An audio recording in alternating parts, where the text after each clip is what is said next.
The wind in Dry Creek did not just blow, it scoured. It came screaming down from the jagged spine of the distant mountains, carrying sharp grit that chewed the paint off the clapboard storefronts and settled into the deep lines of men's faces. It was a town baked hard under a sun that seemed to hold a personal grudge against the earth, turning the soil into a cracked mosaic of tan and gray. By high noon, the heat rose in shimmering waves that made the horizon dance like a mirage, and the only things moving were the buzzards circling high above and the tumbleweeds trapped against the splintered railings of the boardwalks. Dry Creek sat on the edge of the frontier, a place where hope often arrived in a wagon and left in a pine box. To the west, the mountains held snow on their peaks like a cold, white threat, a reminder of the winter that would eventually kill whatever the drought missed. Coyotes prowled the outskirts as soon as the sun dipped below the rimrock, their yipping howls echoing through the empty streets like the laughter of ghosts. When night finally swallowed the valley, the town essentially vanished, save for two distinct islands of light. One was the solitary, flickering tallow candle in the window of the small, sagging church at the north end of town. The other, burning far brighter and fueling far more desperate prayers, was the golden glow spilling from the windows of the Gilded Spur Saloon. Lila moved through that golden light with the practiced grace of a woman who knew exactly how much space she took up in a room. The air in the saloon was thick enough to chew, a pungent stew of stale tobacco smoke, unwashed bodies, gun oil and cheap rye whiskey. Lila cut through it, a tray of glasses balanced on one hip, her smile fixed in place like a piece of porcelain. She wore a dress of crimson silk, frayed slightly at the hem but vibrant enough to catch the eye of every man who walked through the swinging doors. The bodice was tight, pushing her breath high into her throat, and the skirt rustled with a sound that sounded like money to the saloon owner, a heavy-handed man named Silas, heavy with greasy and greed. "Here's your drink," Lila managed, setting a glass down before a bearded miner whose hands were stained permanently black with coal dust. Her voice was low, a throaty purr that she had manufactured over 5 years of living in rooms she did not own. The miner grunted, his eyes lingering on the curve of her neck. "You lookin' mighty fine tonight, Lila, worth every penny of that $2.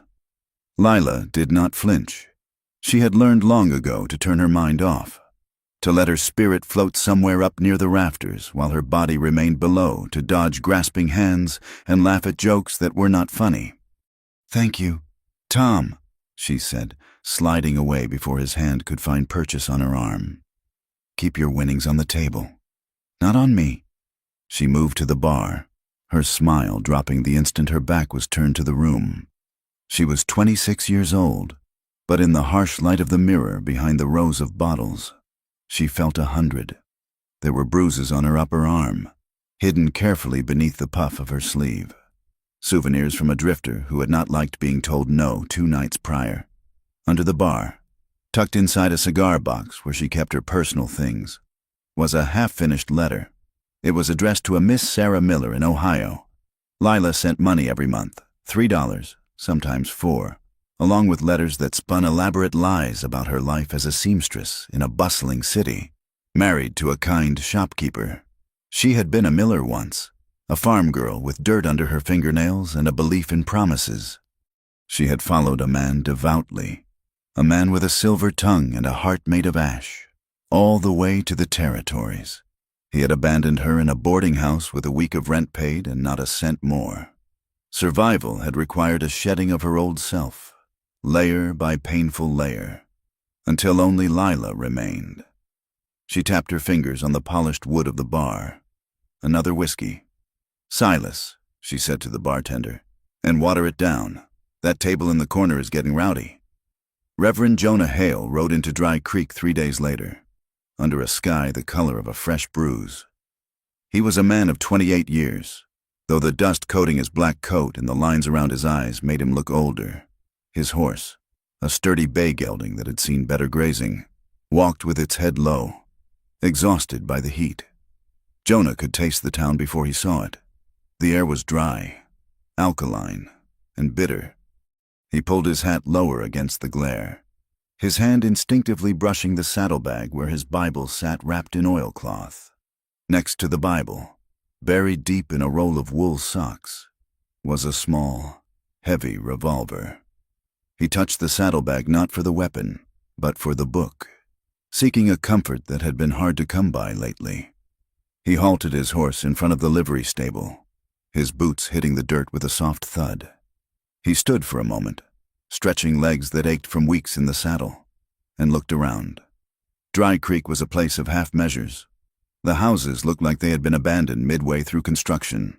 Skeletons of timber bleaching in the sun. The people he saw: a woman hanging gray laundry. A man sharpening a scythe watched him with the heavy, lidded stare of livestock evaluating a new dog. There was no welcome in their eyes, only a dull skepticism. Jonah felt that familiar hollow ache in his chest, the feeling of being too small for the task God had seemingly set before him. "Lord, make me a vessel," he prayed silently. The words habitual, but the feeling behind them jagged.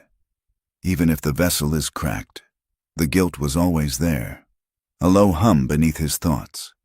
It had a face, a heavily built, angry man, a dispute over a horse in a muddy corral in Texas, a flash of iron, and the thunderous noise that ended a life. It had been self-defense. The law had said so. The sheriff had said so.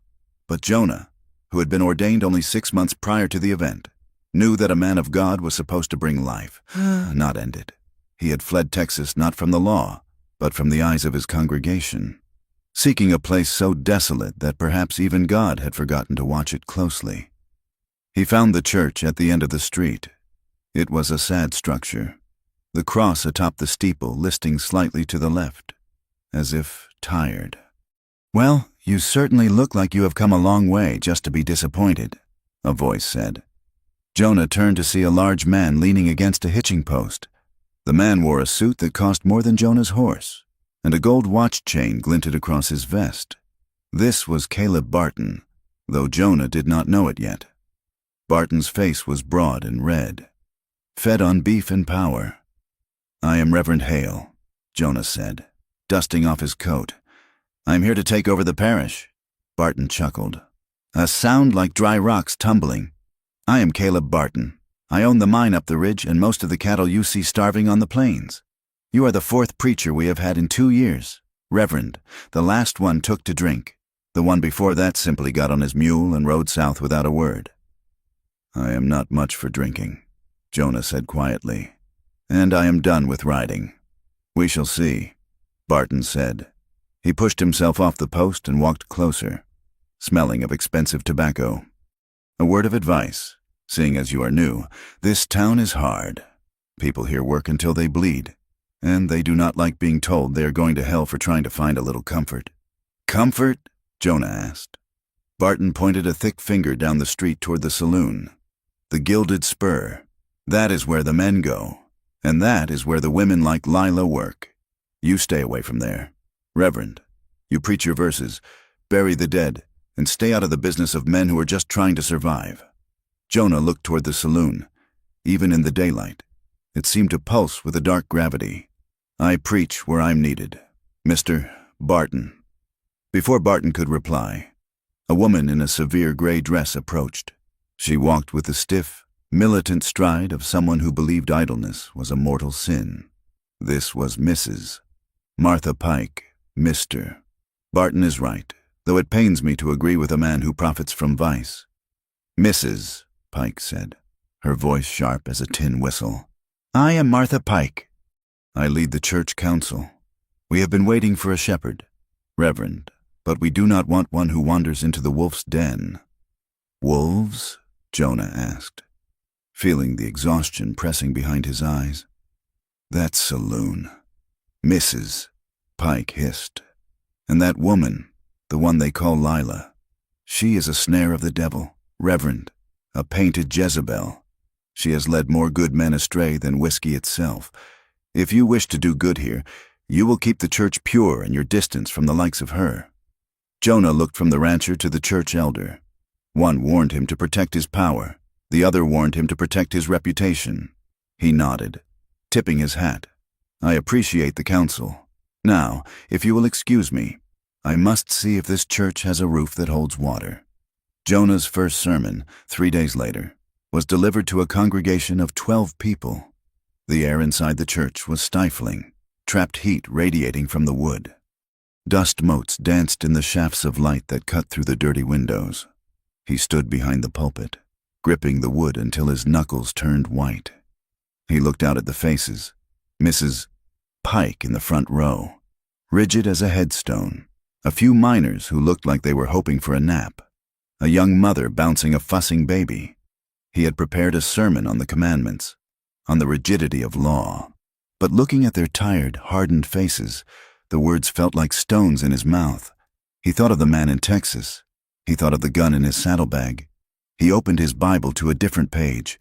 "The Lord is near to the brokenhearted," Jonah began, his voice rasping slightly before finding its strength, "and saves the crushed in spirit."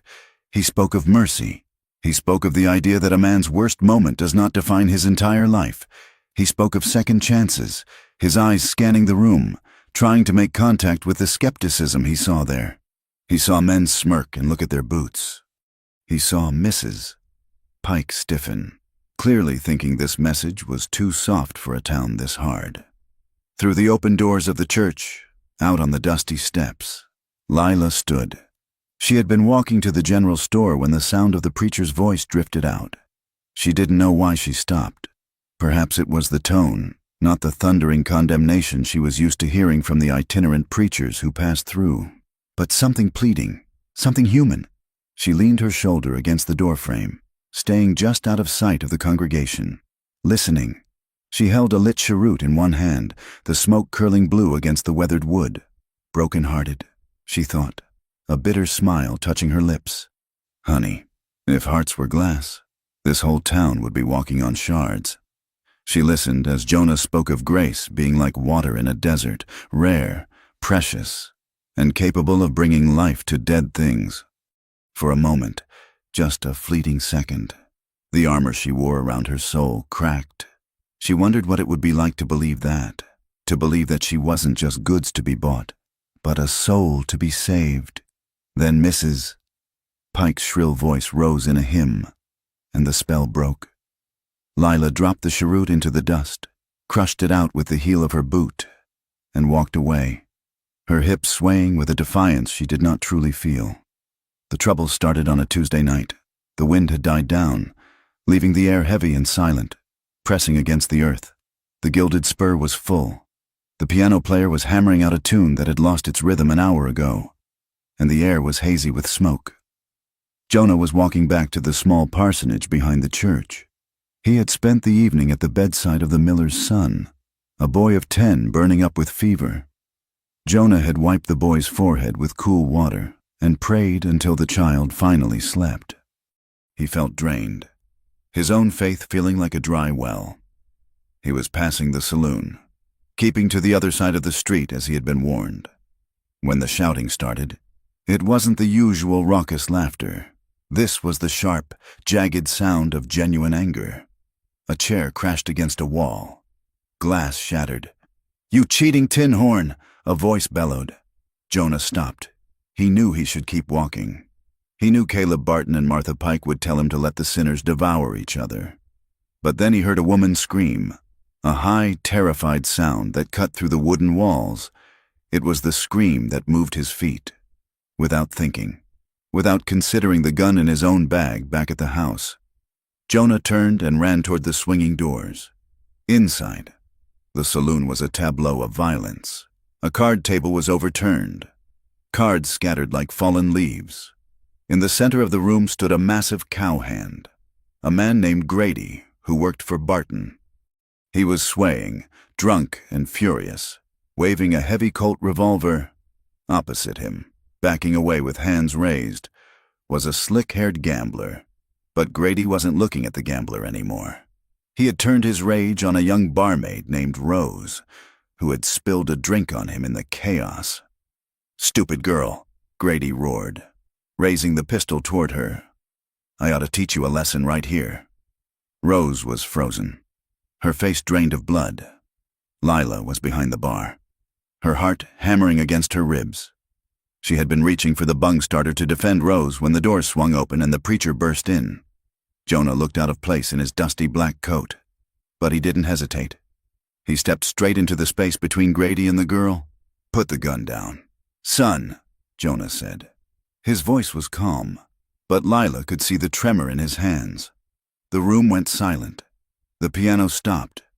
Every eye turned to the preacher. Grady blinked, trying to focus. "You," he spat. "The preaching fool." "Get out of my way." "There is no need for this," Jonah said, taking a slow step forward. "Palms out.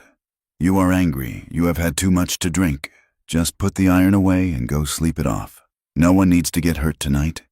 You think words stop bullets?" "Preacher," Grady sneered, his finger tightening on the trigger. "You think you're better than me?" "I think you are about to do something that will haunt you forever," Jonah said, his eyes locking onto Grady's. "And I am asking you not to." Grady's face twisted. He didn't lower the gun. He raised it higher, aiming it squarely at Jonah's chest. "I ain't asking you nothing," he growled. Lila saw the change in Grady's eyes. She had seen it in men before, the moment when pride overtook reason, when violence became the only way out. He was going to pull the trigger. She didn't weigh the consequences. Her hand flew to the shelf beneath the cash box. Her fingers wrapped around the cold steel of the heavy dragoon pistol Silas kept there. She lifted it, the weight of it immense in her slender hand. She didn't want to kill him. She just wanted to stop the hand that held death. As Grady's knuckle whitened, Lila fired. The boom was deafening in the enclosed space. Smoke bloomed instantly. Lila's aim was true, but her wrist was not strong enough for the recoil. The bullet flew, intending to strike the pistol from Grady's hand. Instead, it clipped his forearm, jerking his aim wide. Grady howled, dropping his gun, but the bullet did not stop. It struck the iron stove in the center of the room with a sharp ping, ricocheted at a wicked angle, and buried itself in Jonah's side. Jonah gasped. The sound punched out of him. He looked down, surprised, to see a dark stain spreading rapidly across the white of his shirt, just above his hip. His knees unlocked, and he crumpled to the floor. Pandemonium erupted. "I'm shot!" Grady screamed, clutching his arm and scrambling for the back door, kicking over chairs as he fled. The gambler dove through a window. Men shouted, rushing for the exits, terrified of being implicated in the shooting of a preacher. Lila stood frozen for a heartbeat, the smoking gun still in her hand, the smell of cordite stinging her nose. She looked at Jonah, who was curled on the sawdust floor, clutching his side, blood seeping between his fingers. "I shot him!" The thought screamed in her mind. "I tried to save him, and I shot him!" She dropped the gun on the bar and vaulted over the wood, her silk skirts tangling around her legs. She hit the floor on her knees beside him. "Preacher!" she yelled, her hands hovering over him, shaking uncontrollably. "Someone help him! Silas!" The room was emptying fast. Only Rose was still there, sobbing in the corner, and Silas, who was looking at the mess with a grim expression. "We can't leave him here." "Silas!" Lila snapped, her panic transforming into a frantic, sharp-edged focus. "Help me! He's bleeding bad!" "Lila!" Silas grunted. "Coming around the bar. If he dies here, Barton will hang us both." "He is not going to die!" Lila shouted, ripping the scarf from her neck and pressing it hard against Jonah's wound. Jonah groaned, his eyes squeezing shut, his face turning the color of old paper. "We have to get him upstairs," Lila said, her voice trembling. "My room. It's the only place they won't look immediately. If we take him to the doctor, the whole town will know who shot him before morning." Silas hesitated, then nodded. He grabbed Jonah's feet while Lila took his shoulders. Jonah was heavy, dead weight in his unconsciousness. They half carried, half dragged him up the narrow, creaking staircase, his boots thumping against every step. Lila's room was small, a cramped box at the end of the hall. The wallpaper was peeling in long, sun-damaged strips, revealing the rough wood beneath. There was a single narrow bed with a quilt she had stitched herself. a wash basin, and a small window that rattled as the wind outside began to pick up again. They heaved him onto the bed. Silas stood back, wiping sweat from his forehead. "I'll get water and whiskey," he said. "You fix this. Lila." He left, closing the door. Lila was alone with him. The preacher lay pale and still, his breathing shallow and ragged. The blood was soaking through the quilt. Lila's hands, usually so steady when pouring drinks or rolling cigarettes, were trembling so hard she could barely function.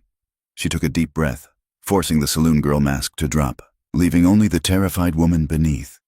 "I am sorry," she whispered. "I am so sorry." She reached for the buttons of his shirt. Her fingers were slick with his blood. The intimacy of it hit her like a physical blow.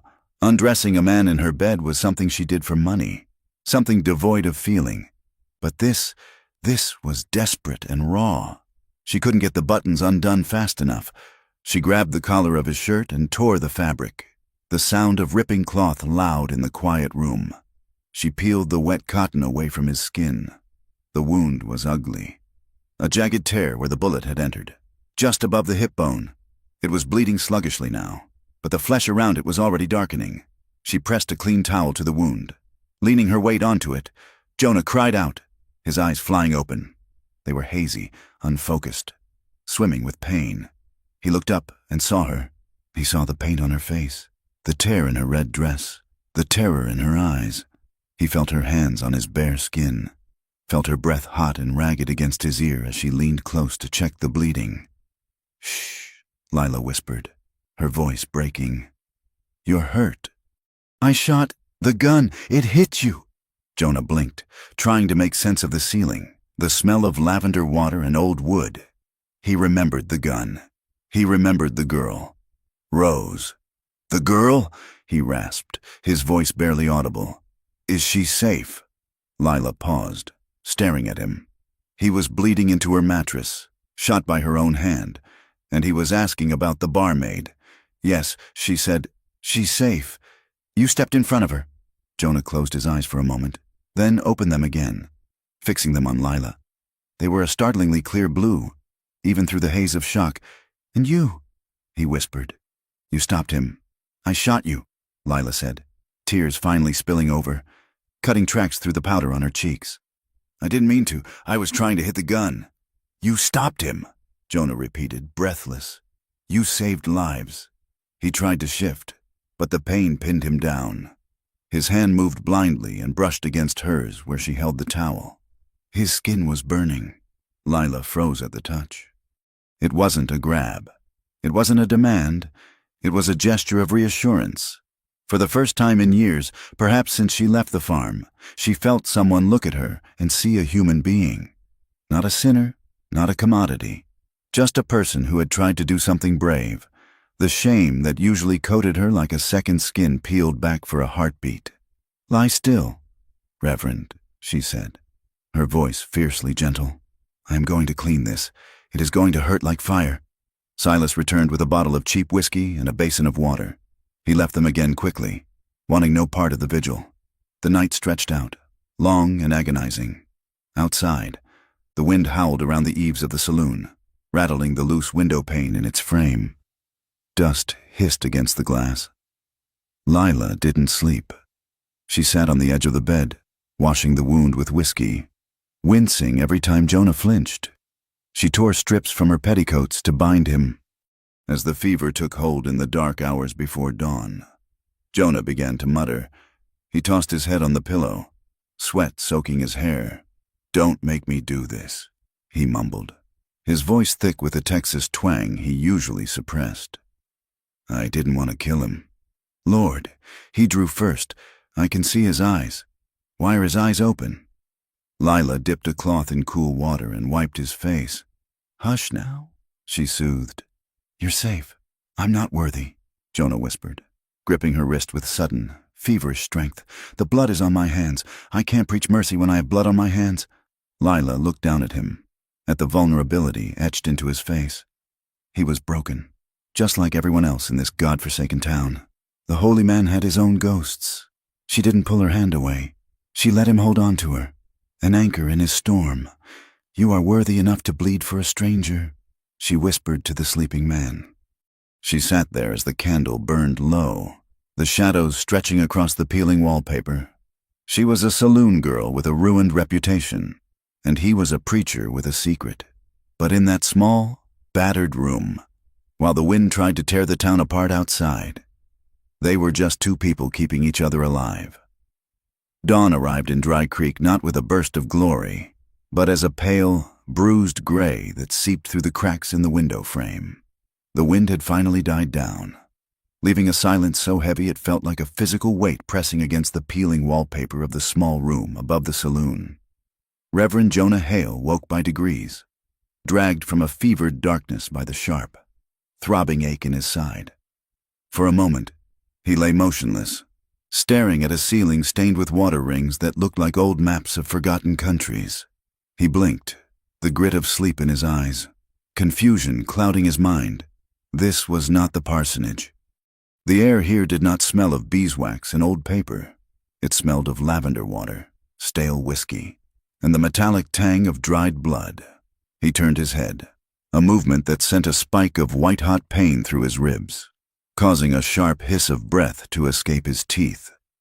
There, in a wooden chair pulled close to the bed, she slept. Lila. Her head was tipped back against the hard wood, her throat exposed, pale and vulnerable in the gray light. Her hair, usually pinned up in the intricate, severe style demanded by her trade, had come loose, spilling over her shoulders in a dark, tangled cascade. She looked younger like this, the painted mask of the saloon girl softened by exhaustion. A heavy wool cloak was draped over him, and he realized with a flush of heat that was not from the fever that he was lying in her bed. Beneath her sheets, he was a man of God, and he was in the bed of a woman the town called a harlot. The thought struck him with the force of a physical blow. He tried to sit up, panic flaring in his chest, warring with a profound, confusing sense of gratitude. The movement was too sudden. He groaned, the sound unintentional and low. Lila woke instantly. There was no slow transition from sleep to wakefulness. Her eyes snapped open, alert and guarded, the instinct of a woman who had learned that surprises were rarely kind. She saw him struggling to rise and was out of the chair in a heartbeat. "Do not move," she commanded, her voice raspy with sleep but firm. "You will tear the stitches." She reached out, her hands hovering for a split second before pressing against his shoulders to ease him back against the pillows. Her palms were warm, her fingers strong. The contact was electric, a sudden, grounding connection that froze them both. Jonah looked up at her, his blue eyes wide and startled. Lila looked down, her breath catching in her throat. It was too intimate. It was the touch of a wife or a lover, not a stranger, and certainly not a saloon girl tending to a preacher. She pulled her hands back as if she had been burned, retreating a step.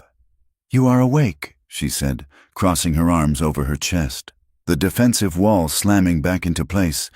"I was not sure you would be. You were burning up half the night." Jonah swallowed, his throat dry as dust.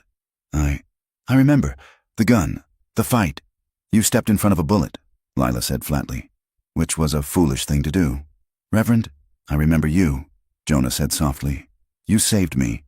Lila looked away, staring at the window where the light was strengthening, turning the gray to a harsh, unforgiving white. "I shot you." "Let us not confuse the matter. You aimed for the gun," Jonah insisted, wincing as he shifted his weight. "I remember that too. You saved that girl. You saved me from a direct hit." Lila did not answer. She moved to the wash basin, pouring water from a pitcher. The splash was loud in the quiet room. She wrung out a cloth and brought it to him, her face composed now, the professional mask slipping back into place. "You need to leave," she said, handing him the cloth, "before the town wakes up fully. If anyone sees you coming down those stairs, they will talk." Jonah finished, wiping his face. The cool water felt like a blessing. "They will do more than talk," Lila said grimly. "They will skin us both with their tongues." Jonah nodded. He pushed the blanket aside. He was wearing his trousers, but his shirt had been cut open, hanging in bloody tatters. His chest was wrapped in white linen, stark against his skin. He felt a deep, burning shame, not just for the impropriety, but for the weakness. He was supposed to be the shepherd, the strong one, and here he was, broken and being tended to by the very sheep he was told to condemn. He tried to stand, his legs trembling like a newborn foal's. The room spun lazily. He gripped the bedpost, his knuckles white. Lila watched him, her hands twitching at her sides. She wanted to help him, but she was afraid to touch him again. The spark she had felt earlier terrified her more than the anger of the town. "Here," she said, grabbing his black coat from the back of the chair. "Put this on. It will hide the bandages." She held it out for him. Jonah turned, sliding his arms into the sleeves with a grunt of pain. He tried to button the coat, but his fingers were clumsy, shaking with exhaustion and shock. He fumbled with the middle button, missing the hole twice. "Oh, for heaven's sake," Lila muttered. She stepped forward, brushing his hands aside. She began to do the buttons herself, starting from the bottom. Her head was bent, her concentration intense. Jonah stood frozen, hardly daring to breathe. He could smell the scent of her, faded lavender water, the smoke of the saloon, and something underneath that was just clean. Warm skin. Her knuckles grazed his stomach, his chest. It was a utilitarian act, yet it felt dangerously tender. When she reached the top button, near his throat, she paused. Her eyes lifted. Meeting his, they were inches apart. He could see the flecks of gold in her brown eyes, the fine lines of fatigue at the corners. "Thank you." "Lila," he whispered. She stepped back quickly, the moment breaking like a snapped twig. "Go out the back," she said, her voice tight. "Through the kitchen. The alley leads behind the livery. Keep your head down." Jonah nodded. He picked up his hat, which had been retrieved from the saloon floor, dusty and battered. He paused at the door, looking back at her. She stood in the center of the cramped room, surrounded by peeling wallpaper and the debris of his medical care, looking small and defiant. "I will not forget this," he said. "Just go, Reverend," she replied. Turning her back to him, he slipped out the door, the floorboards groaning under his boots. Lila listened to his uneven, limping footsteps fade down the hall. When silence returned, she sank onto the edge of the bed where he had lain, pressing her hand to the spot where his head had rested. It was still warm. An ache bloomed in the center of her chest, a hollow, hungry thing.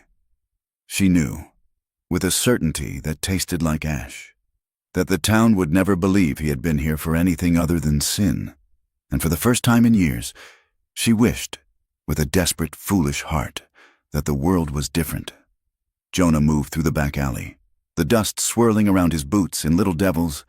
The morning air was cold, biting at his exposed neck. He kept to the shadows, limping heavily, one hand pressed against his side to brace the wound. He made it to the parsonage unseen, or so he thought. But Dry Creek was a town of eyes, eyes that peered through cracked shutters, eyes that watched from behind hanging laundry, eyes that missed nothing. Misses. Gable saw him stumbling near the livery.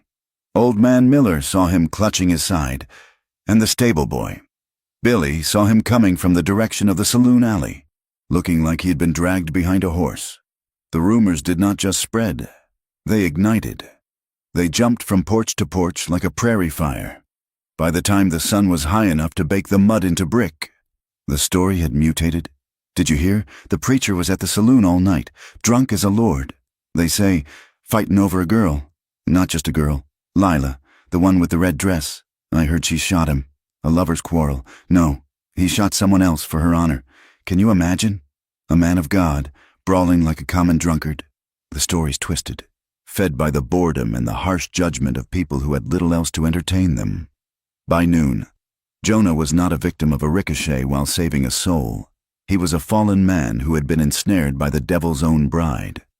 Sunday service, 3 days later, was an exercise in tension. Jonah stood at the pulpit, pale and sweating, his side bandaged tightly beneath his shirt. Every breath was a labor, but the physical pain was nothing compared to the atmosphere in the room. The pews were fuller than usual, but not with the faithful seeking the word. They were full of the curious, the judgmental, the vultures coming to see the carcass. Mrs. Martha Pike waited until the final amen had barely faded before she struck. She marched up the aisle as the congregation filed out, her face set in a mask of sweet, poisonous concern. She wore a hat with a stiff black feather that bobbed as she walked, looking like an accusatory finger.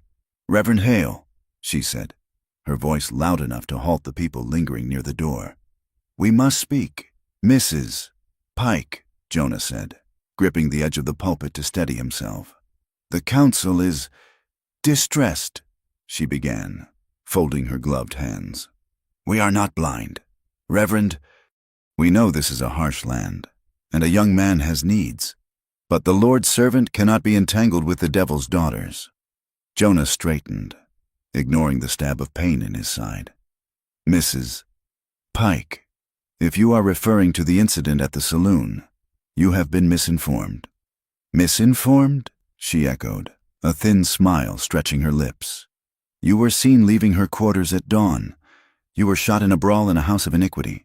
Is this untrue?" "I went there to stop violence," Jonah said, his voice rising slightly. "I was wounded in the process. Miss Lila, the woman there, she saved my life. She offered me Christian charity when I could not walk. Christian charity." "Mrs. Pike scoffed. "From a woman who sells herself by the hour? Do not blaspheme. Reverend, that woman is a snare, and you have walked right into the trap. If you wish to remain the shepherd of this flock, you will cleanse yourself of this filth. We will not have a preacher who reeks of cheap perfume and whiskey." She turned on her heel and marched out, the black feather trembling with indignation. Jonah watched her go, feeling a wave of nausea that had nothing to do with his wound. He was not given a moment to recover. As he stepped out into the blinding afternoon sun, Caleb Barton was waiting for him by the hitching post. The rancher was whittling a piece of wood with a long, curved knife, the shavings falling onto his polished boots. "Rough sermon." "Reverend," Barton said without looking up. "Mr. Barton," Jonah said wearily.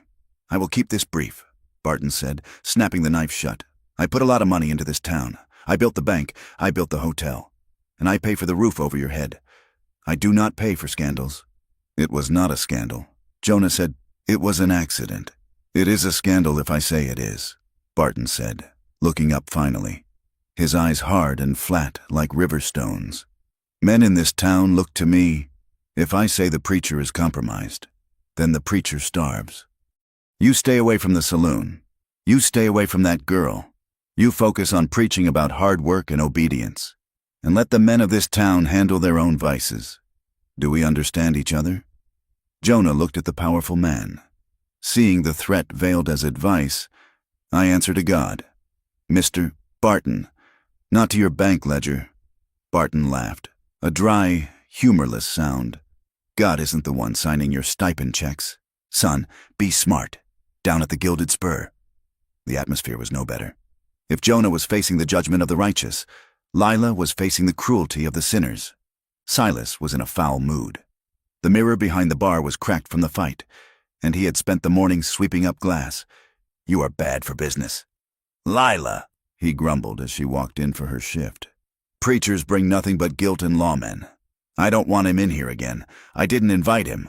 "Silas," Lila snapped, tying her apron. The cowhands were worse. They had heard the rumors, and they found them hilarious. "Look who it is," one shouted as she carried a tray of beers. "The preacher's pet." "Hey, Lila," another called out, grabbing at her skirt. "Do I need to read a Bible verse to get you upstairs? Or is cash still good enough?" Laughter rippled through the room, crude and sharp. Lila kept her face frozen, her chin high. She slapped the hand away. "Cash is fine," she said, her voice like ice. "But for you, the price is double, because I have to listen to you speak." The men laughed harder, but the sting was there. She moved through the room, feeling the eyes on her differently now. Before, they had looked at her with lust. Now, they looked at her with a mix of lust and mockery, as if her interaction with the preacher had made her an even bigger joke. "She thinks she's better than us now," their eyes said. But she's just trash. She retreated to the back room to refill the salt shakers, her hands shaking with suppressed rage. She wanted to scream. She wanted to throw the tray against the wall. "You were brave." The whisper came from the shadows. Lila turned to see Rose, the young barmaid, standing near the door. Rose looked terrified, twisting her apron in her hands. "What?" Lila asked, her voice softening. "You saved him," Rose whispered. "And you saved me. When Grady pointed that gun, I thought I was dead. You were brave, Lila, no matter what they say." Lila felt a lump form in her throat. She looked at Rose, so young, so unhardened, and felt a fierce, protective urge. She sniffed, brushing a non-existent speck of dust from her sleeve to hide her emotion. "I just didn't want the carpet ruined. Rose," she said, trying to sound tough, "but thank you." She walked back out into the saloon, clutching Rose's small kindness like a lifeline in a hurricane. 2 days later, Jonah did the unthinkable. It was 10 in the morning. The sun was a white disk in the sky. The saloon was quiet, the lull between the morning drunks and the evening rush. The doors were propped open to let the air circulate, and the dust motes danced in the thick beams of light that cut through the gloom. Lila was scrubbing a table near the window. She wore a simple calico dress she used for chores, her hair tied back in a messy braid. She was humming a tune she remembered from her childhood, trying to scrub away a sticky ring of bourbon. The light in the doorway was blocked. Lila looked up, expecting Silas or a delivery boy. It was Jonah. He stood there, framed by the bright street, looking like a shadow that had detached itself. He was wearing his black coat, though it looked brushed and mended now. He held his hat in his hands. Lila froze, the rag dripping dirty water onto the floor.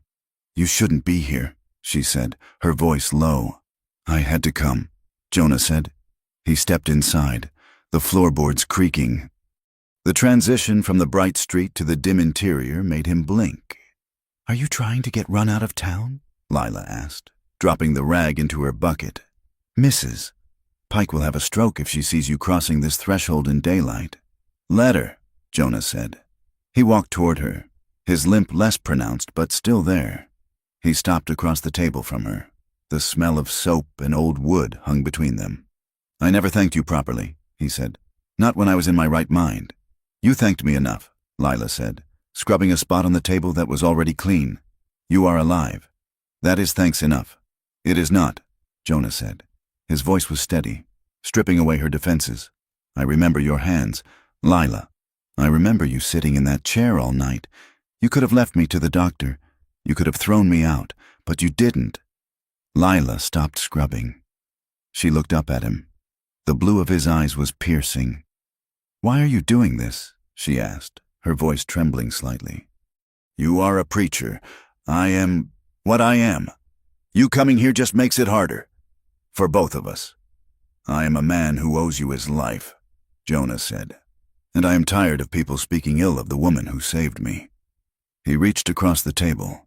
His hand, calloused from riding and work, covered hers.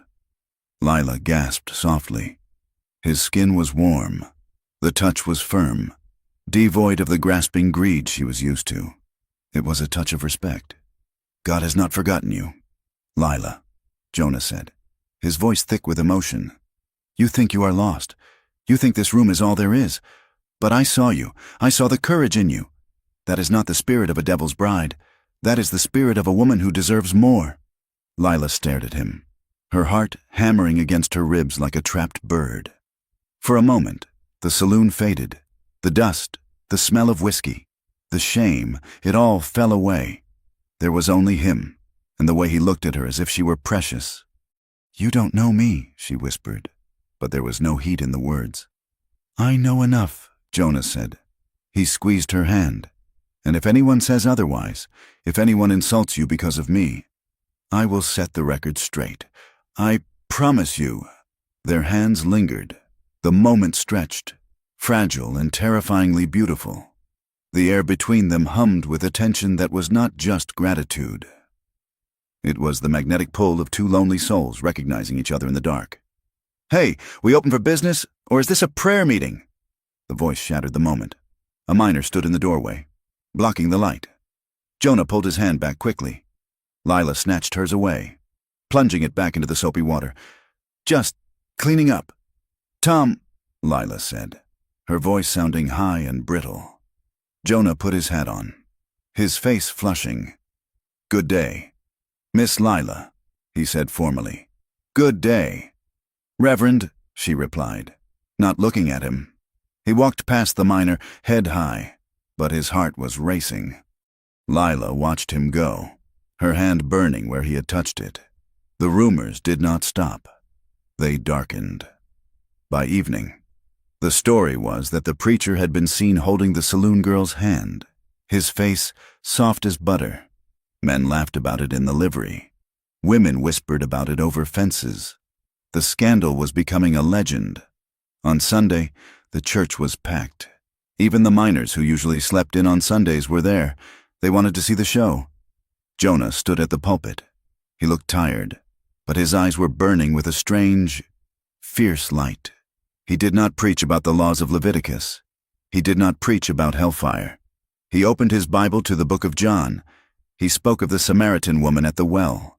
He spoke of a woman who had had 5 husbands, a woman the world had discarded, a woman who came to the well at noon to avoid the judgment of her neighbors.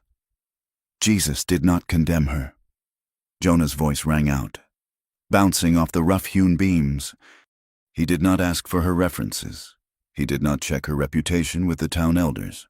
He offered her living water. He spoke to her as a person worthy of truth. The congregation shifted uneasily. Mrs. Pike sat rigid, her lips a thin white line. Barton looked bored, checking his pocket watch, but many of the others looked down at their hands. "There is no soul in this town beyond grace," Jonah said, leaning forward, his voice dropping to a harsh whisper that carried to the back of the room.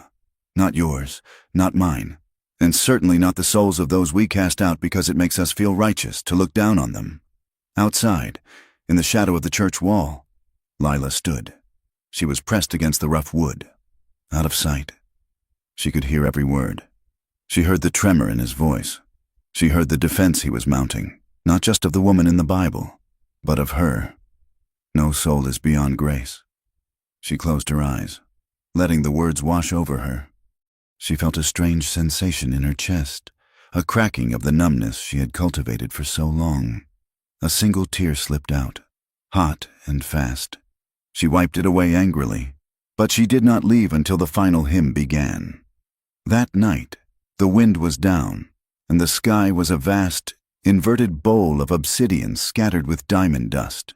The moon was a sliver, offering little light. Lila went to the well behind the church. It was the only place to get sweet water. The saloon's water always tasted of iron. She carried a wooden bucket, the handle creaking in the silence. She was winding the rope, listening to the bucket splash far below, when she heard a twig snap. She spun around, hand going to the small knife she kept in her boot. "It is only me," a voice said. Jonah stepped out from the shadow of the oak tree. He was without his coat, standing in his shirt sleeves, the white fabric luminous in the starlight. "You have a habit of sneaking up on people, Reverend," Lila said, letting out a breath. "And you have a habit of being out in the dark," Jonah replied softly. He walked closer. The dry grass whispered around his boots. He stopped a few feet from her. The air was cold, crisp enough to see their breath in small, ghostly puffs. "I heard you today," Lila said, "outside the church." Jonah paused. "You were there? I listen sometimes. It's cheaper than buying a ticket to a show?" Jonah smiled, a faint, fleeting thing. "It wasn't a show. Lila, I meant every word. I know you did." She said, "That is what scares me." "Scares you? Why?" "Because you actually believe it," she said, her voice dropping. "You believe in second chances. You believe people can be washed clean, but you don't know what it's like to be stained so deep it's in the grain. You can't scrub this off. Jonah," she gestured to herself, to the invisible mark the town had placed on her. Jonah stepped closer. He was close enough now that she could feel the heat radiating from him. "I killed a man, Lila," he said quietly. The confession hung in the air between them, heavy and shocking. Lila stared at him. "What?" "In Texas," Jonah said, looking up at the stars. "It was self-defense, but I took a life. I watched the light go out of his eyes. I carry that stain every time I open the Bible. I feel like a fraud every time I preach about mercy." He looked back at her, his gaze intense and vulnerable. "We are all stained. Lila, the only difference is some of us hide it better. You wear your scars on the outside, but that doesn't make you less. In some ways, it makes you more honest." Lila felt her heart pounding against her ribs, a frantic rhythm that terrified her. He was stripping himself bare before her, handing her his shame to match hers. "You shouldn't tell me that," she whispered. "I could ruin you with that." "But you won't," Jonah said, "because you are not who they say you are." He reached out, his hand brushing a stray lock of hair from her cheek. His fingers lingered on her jawline. His skin was rough, warm, and terrifyingly real. Lila stopped breathing. She looked up at him, at the curve of his mouth, the darkness of his eyes. The attraction that had sparked in her room flared now into a flame. It wasn't just gratitude. It was a hunger to be close to the only person who saw her. His face was inches from hers. She could smell the soap on his skin, the faint scent of old paper. She saw his eyes drop to her lips, then back up to her eyes, filled with a conflict that mirrored her own. "Jonah," she breathed, the name feeling strange and right on her tongue. He leaned in, just a fraction. The space between them was charged, heavy with the promise of a kiss that could destroy everything he had built and everything she was protecting. A coyote howled in the distance, a lonely, mournful sound that broke the spell. Jonah pulled back, blinking as if waking from a trance. He cleared his throat, stepping back into the safety of the shadows. I should let you get your water," he said, his voice ragged. "Yes," Lila said, gripping the cold handle of the bucket until her fingers hurt. "You should. Good night. Lila, good night. Jonah."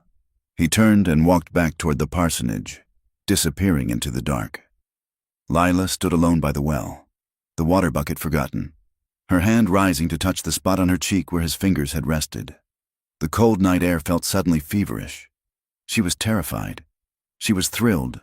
And for the first time in a long time, she was not numb. The heat that descended on Dry Creek that month was not merely a weather event.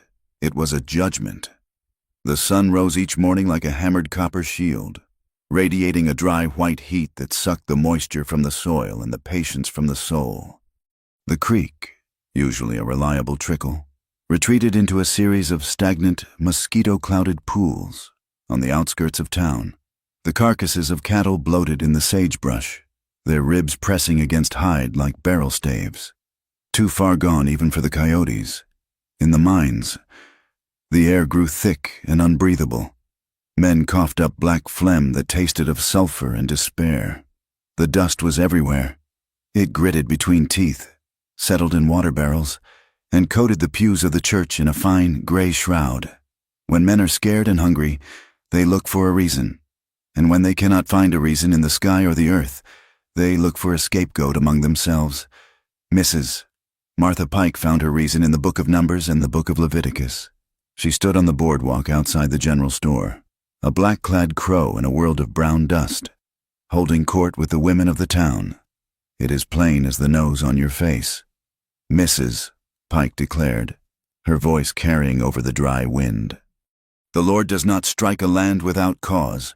We harbor a den of iniquity in our midst. We let the whores dance while the cattle die. We let a preacher consort with the devil's own, and we wonder why the rain does not fall." The logic was simple, brutal, and infectious.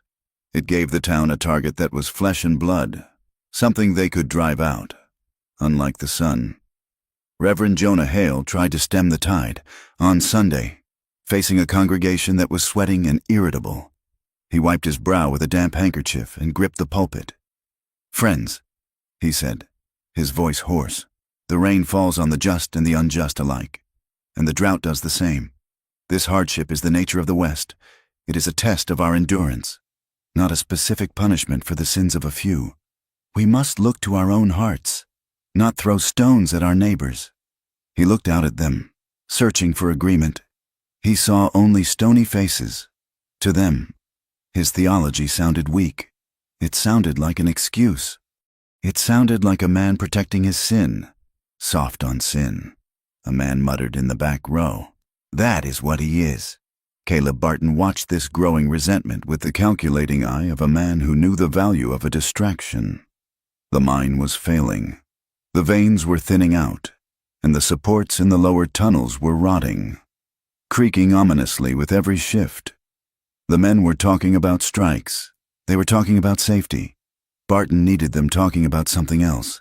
He invited Mrs. Pike and 3 of the town's angriest deacons to his ranch house.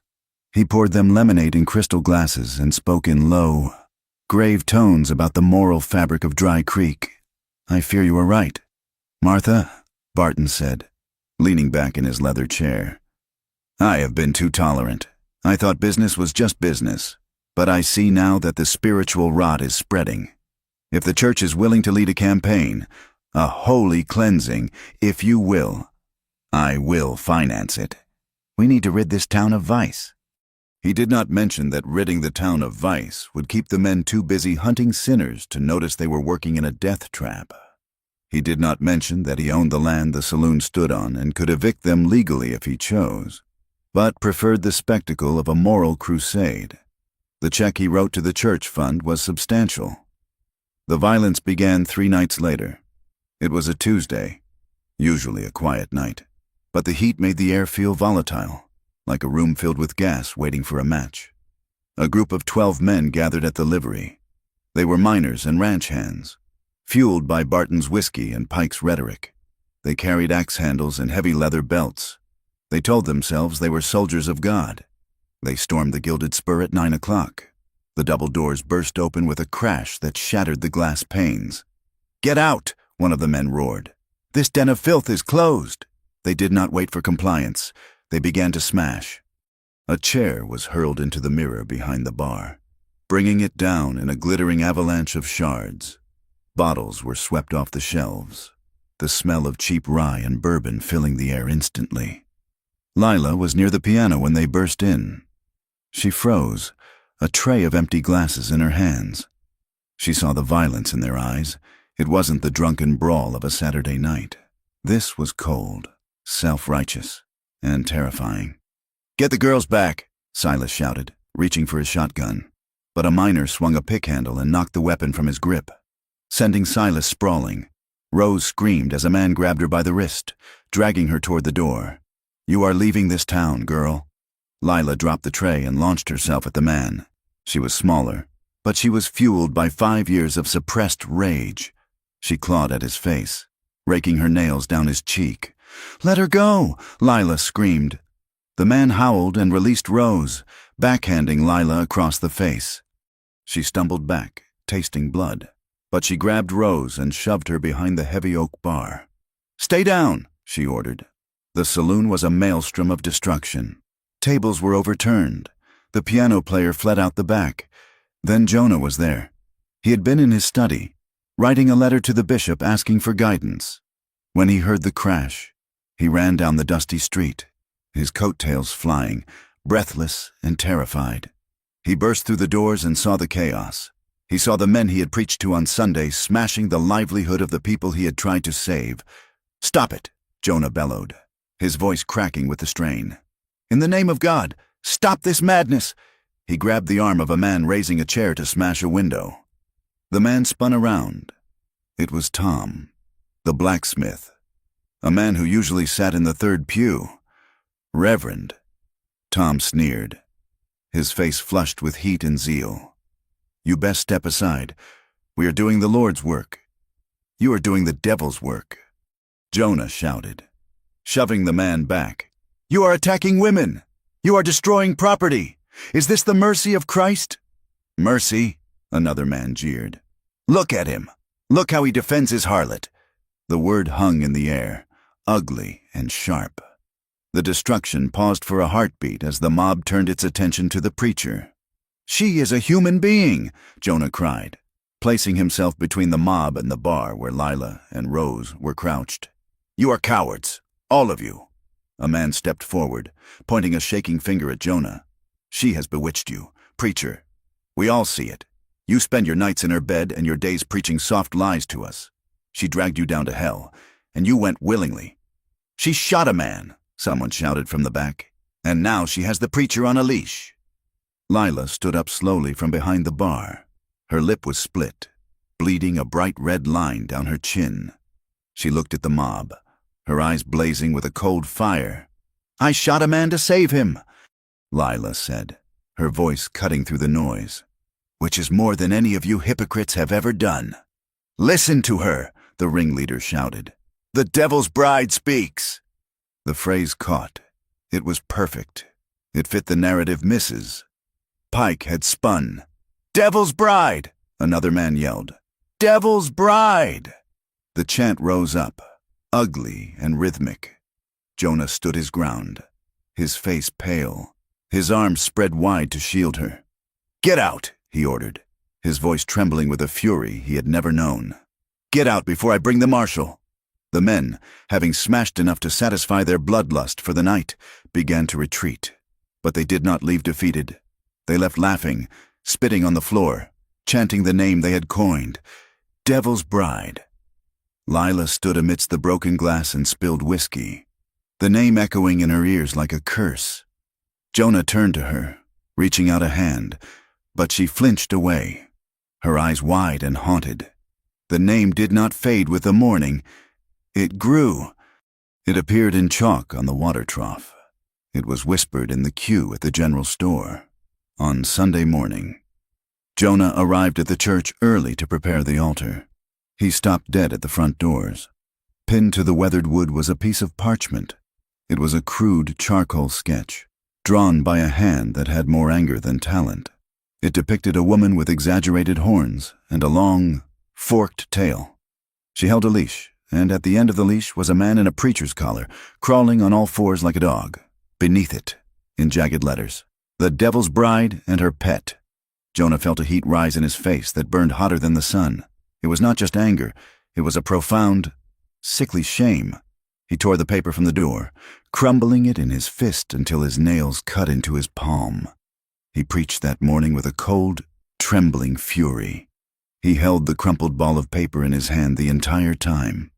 When the service ended, he did not stand at the door to shake hands. He walked straight to Mrs. Pike, who was gathering her hymnal. Did you see this? Jonah demanded, uncurling his fist to show the wrinkled drawing. Mrs. Pike looked at it, her expression unreadable.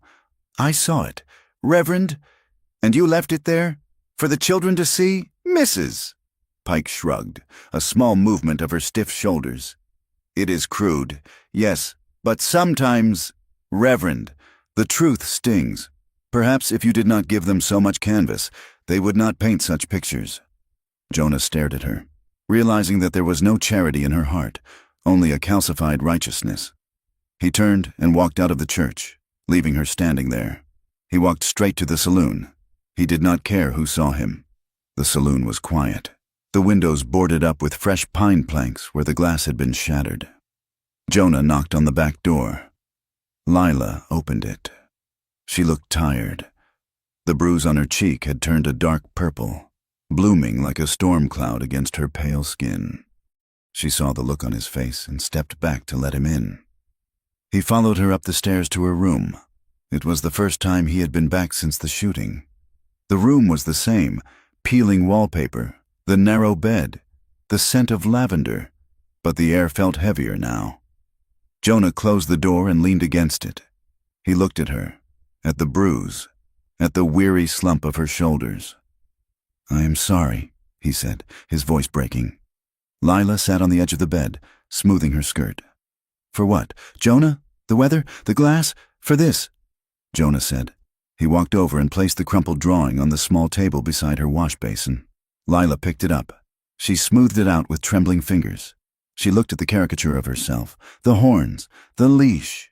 She looked at the depiction of him, degraded and animalistic. She let out a short, sharp laugh. It was a brittle sound, like glass snapping. They didn't get my nose right. She said, Lila, please, Jonah said, sinking onto the wooden chair. Do not joke. What else am I supposed to do? Lila asked, looking up at him. If I don't laugh, I will scream. And if I start screaming, I don't think I will ever stop. She dropped the paper. I have been called a whore. Jonah, I have been called a slut, a jade, a piece of meat. I have been called things that would make your ears burn. But this is different, Jonah said. Yes, Lila said softly. This is different. Because those other names, they were just about me. They were about what men did to me. This drags you down into the mud with me. She looked at him, her eyes filling with sudden tears. I told you that you couldn't scrub this off. You tried to be kind, and now they have painted you as a dog on a leash. I do not care about my reputation, Jonah said fiercely. I care, Lila cried, standing up. I care that the one decent man I have met in 5 years is being destroyed because he was foolish enough to help me.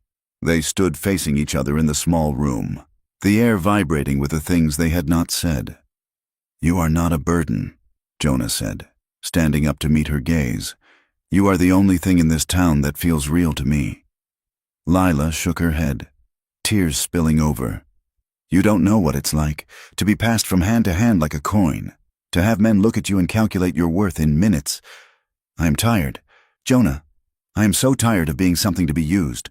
I know about being unworthy, Jonah whispered. Lila stopped, looking at him.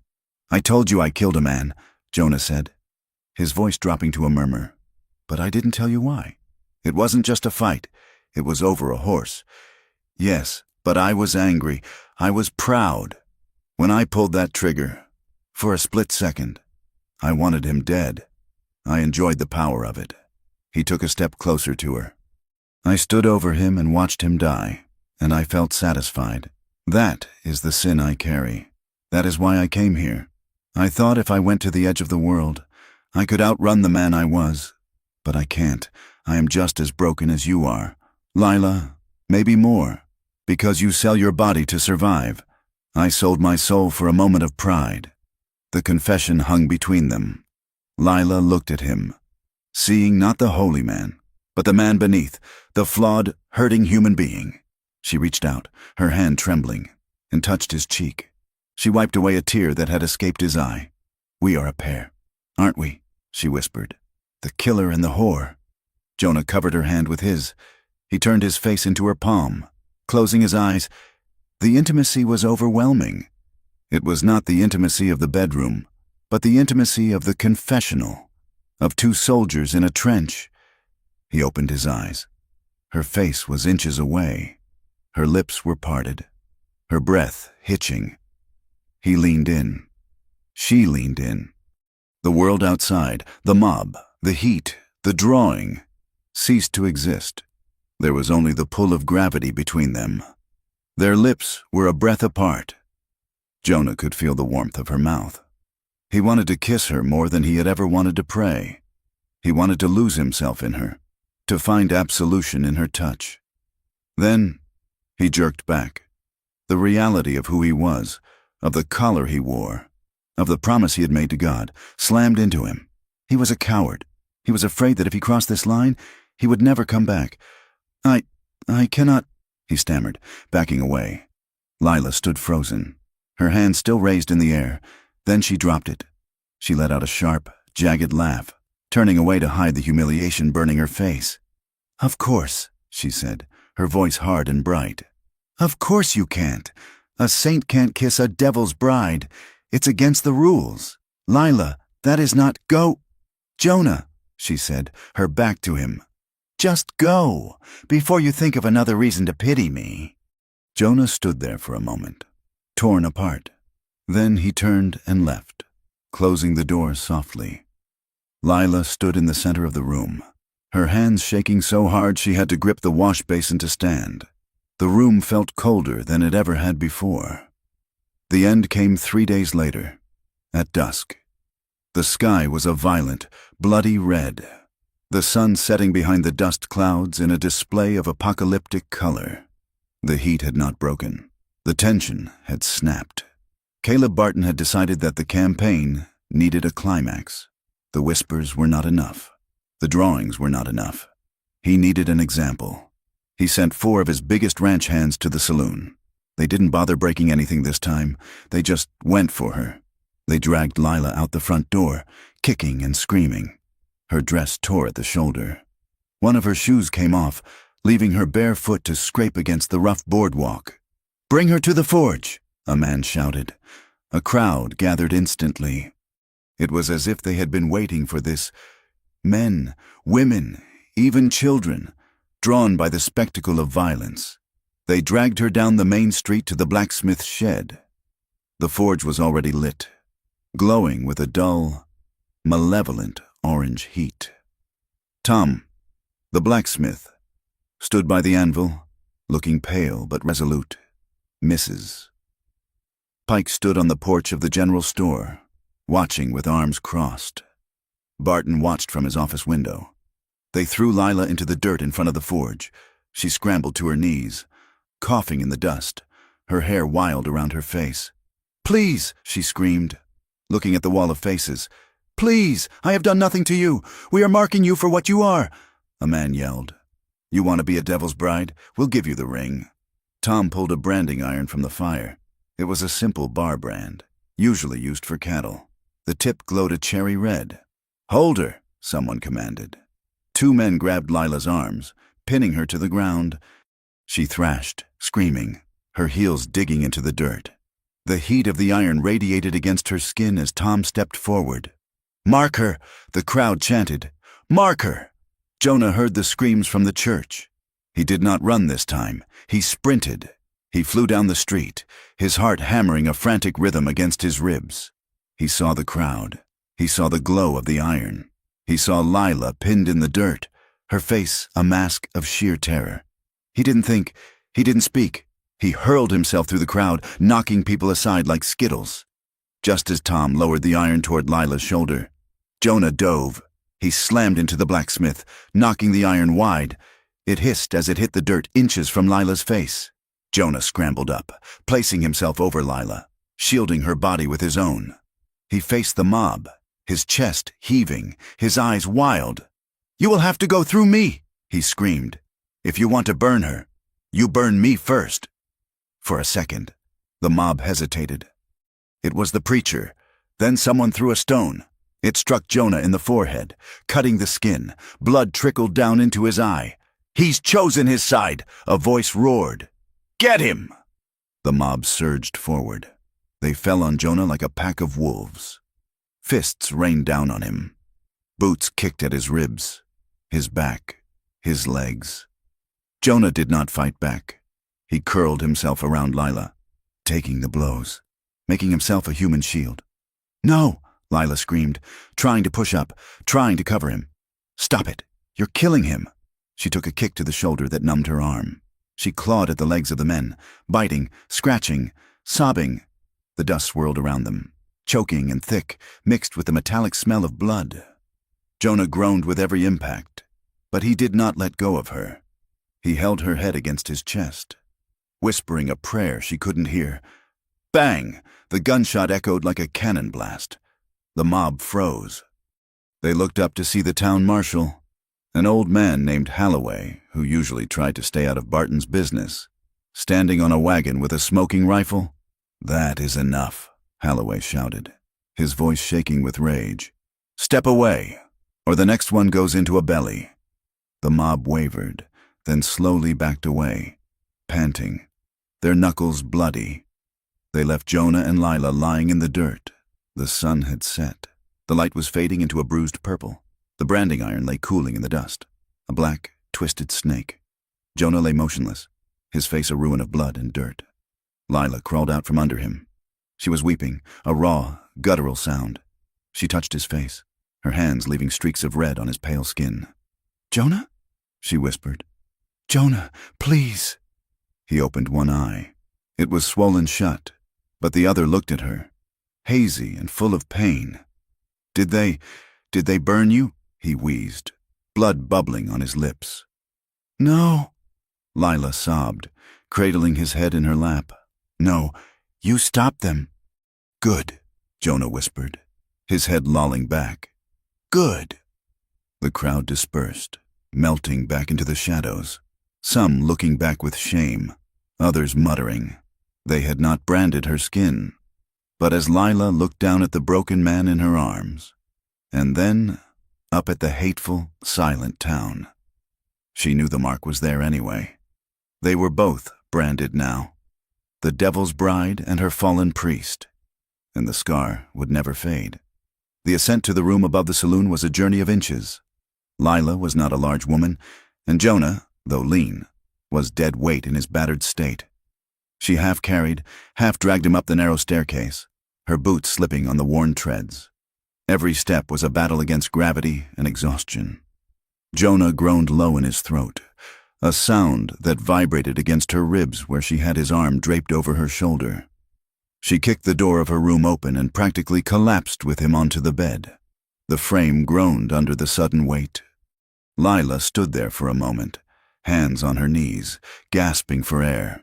Her lungs burned, and her arms trembled so violently she could barely unclench her fists.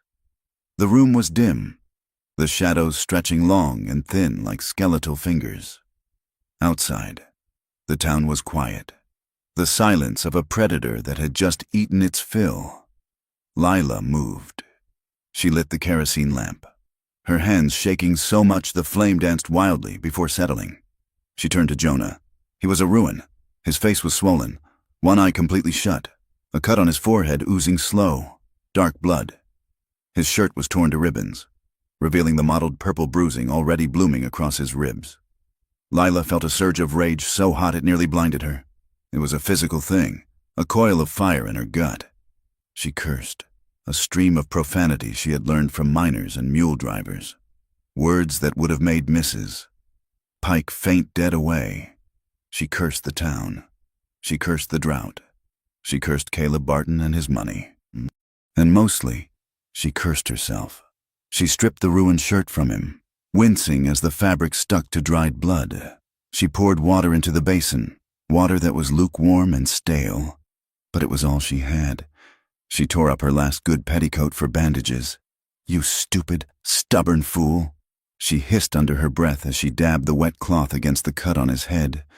Jonah flinched. His good eye fluttered open. It was hazy, swimming with pain and confusion, but it found her face. "Lila?" he croaked. His voice was a wreck, like gravel grinding together. "Hush," she snapped, dipping the cloth again. "Don't speak. You will just break something else." Jonah tried to shift, to sit up, but a spasm of pain slammed him back against the mattress. He let out a sharp breath. I failed," he whispered.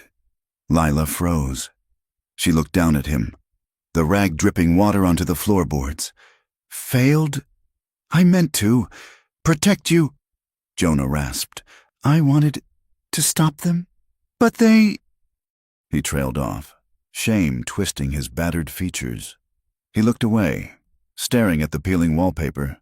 "I brought them down on you. I made it worse." Lila dropped the cloth into the basin. The splash was loud in the small room. She grabbed his chin, forcing him to look at her. Her grip was hard, fueled by the adrenaline still coursing through her veins. "You look at me. Jonah Hale," she said, her voice fierce and low. "Do you see a brand on my shoulder? Do you see burned skin?" Jonah blinked, trying to focus. "No." "Then you didn't fail," she said. She let go of his chin, her hand trembling. "They were going to mark me like cattle. They were going to burn that name into my flesh so I could never take it off. You stopped that. You threw yourself on the iron." Jonah looked at her, the realization sinking in through the fog of pain. "But look at you," he whispered. "You are hurt." "I have been hurt before," Lila said, turning away to wring out the cloth. "A bruise fades. A burn does not." She went back to cleaning his ribs. Her touch, despite the harshness of her voice, was incredibly gentle. She traced the line of a rib that was likely cracked, her fingers light as a feather. Jonah watched her. He saw the streaks of tears cutting through the face paint she wore. He saw the tremor in her lower lip that she was trying desperately to bite still. "Why did you do it?" Lila asked suddenly, her voice cracking. "Why did you jump in? No one does that. Not for me. I could not watch them hurt you," Jonah said simply. Lila stopped. She stared at the water in the basin, watching it turn pink with his blood. Men don't stand between me and pain. Jonah, she said, her voice barely a whisper. They never have. They stand aside, or they are the ones holding the whip. My father, the man who brought me west, Silas, they all watch. They calculate the cost and they step back. She looked up at him, and the dam broke. The toughness she wore like armor shattered. Tears welled up and spilled over, hot and fast. You are the first, she sobbed, the first man who didn't step back. Lila, Jonah murmured. He reached for her. It was an instinctive movement, born of a need to comfort that overrode his own pain. His hand caught her wrist. She stiffened, her old instincts flaring, the instinct to pull away, to protect herself. But then she looked at him. She saw the open, bleeding honesty in his face. She crumbled. She sank onto the edge of the bed and leaned forward, burying her face in the curve of his neck. Jonah wrapped his arms around her.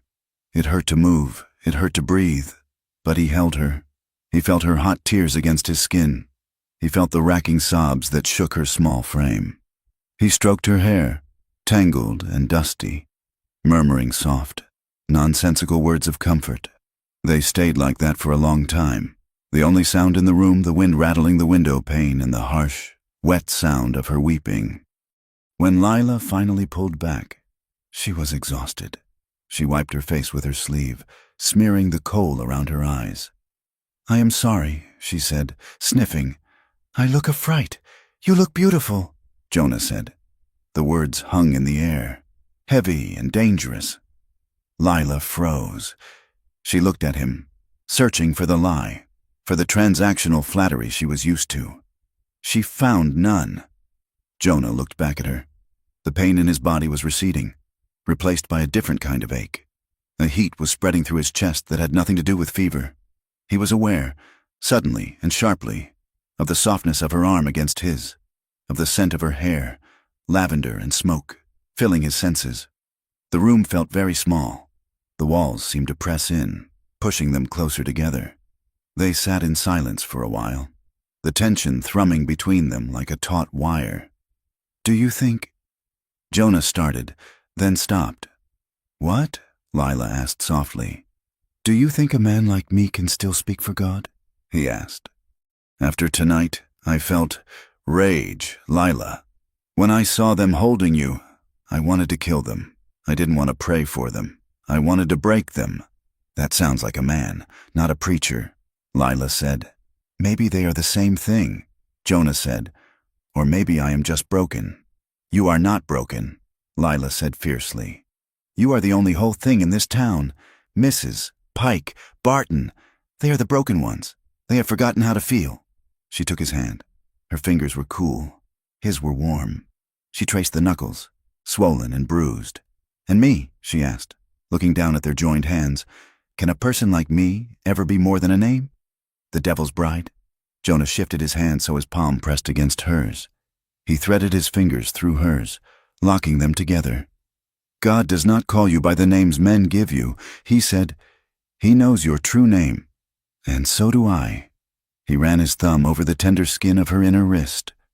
Lila shivered. It was a small touch, but it sent a jolt of electricity straight to her heart. She looked up. His face was inches from hers. His eyes were dark, dilated in the dim light. The pain, the fear, the adrenaline. It was all mixing into a potent, heady brew. Jonah. She breathed. He leaned in. This time, he did not pull back. Their lips met. It was hesitant at first. A question asked in the dark, a brushing of skin, soft and terrified. Then Lila made a small sound in her throat, a sound of need, and the dam broke for him too. Jonah groaned and deepened the kiss. It wasn't the chaste, polite kiss of a suitor. It was hungry.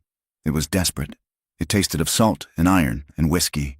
He brought his hand up to cup her face, his thumb grazing her cheekbone. She clutched his shirt, pulling him closer, careful of his ribs but needing to feel the solidity of him. It was a kiss that poured out everything they had been holding back. The loneliness of the prairie, the cruelty of the town, the fear of death, and the terrifying, forbidden hope of love. They clung to each other like drowning sailors finding a spar in a storm. Then, slowly, Jonah pulled back. His breathing was ragged. His forehead rested against hers. He whispered, his voice trembling. I have never wanted anyone, as much as I want you right now. Lila opened her eyes. They were wide, luminous in the lantern light. I am scared. Jonah, she whispered. I am too, he admitted. No, she said, shaking her head slightly. Not of the town.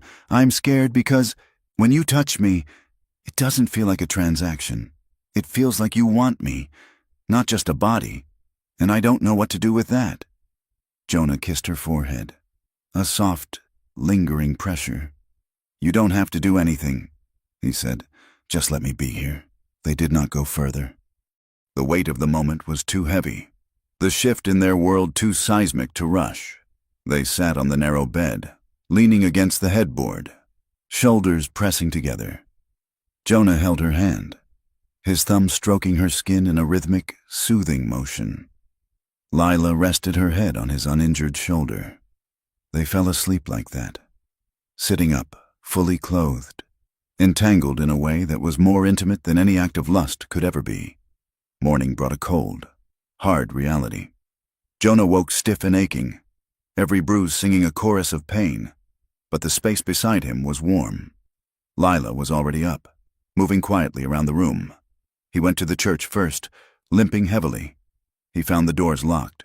A note was nailed to the wood, written in Mrs.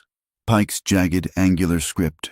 Reverend Hale, until a formal inquiry can be held regarding your conduct and fitness for the ministry, the council suggests you take a leave of absence. The parsonage remains yours for the week, but the pulpit is closed to you. Suspended. Effectively fired.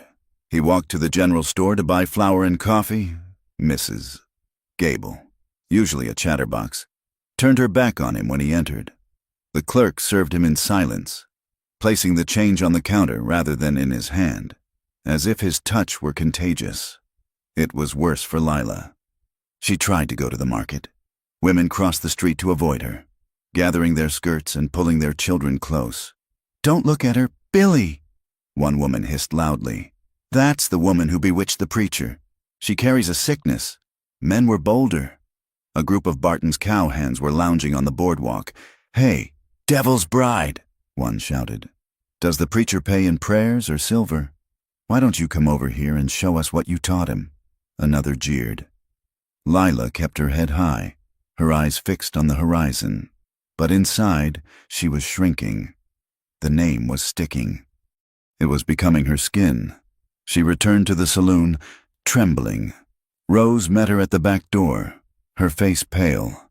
Lila, Rose whispered, pulling her into the storeroom. You have to leave. What? Lila asked, setting down her basket. I heard them, Rose said, tears standing in her eyes. I was sweeping near the office. Barton was talking to Tom. They said the saloon is a blight.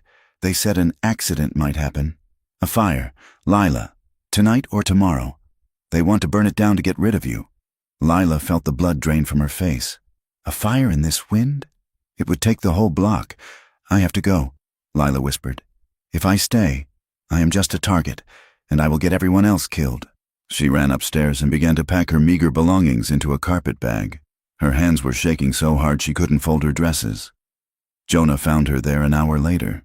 He saw the open bag. He saw the panic in her eyes. You are running, he asked, standing in the doorway. They are going to burn the place down. Jonah, Lila cried, throwing a hairbrush into the bag. Rose heard them. Barton is going to torch the saloon to drive me out. I can't let Silas or the girls burn for me. Then we stop him, Jonah said calmly.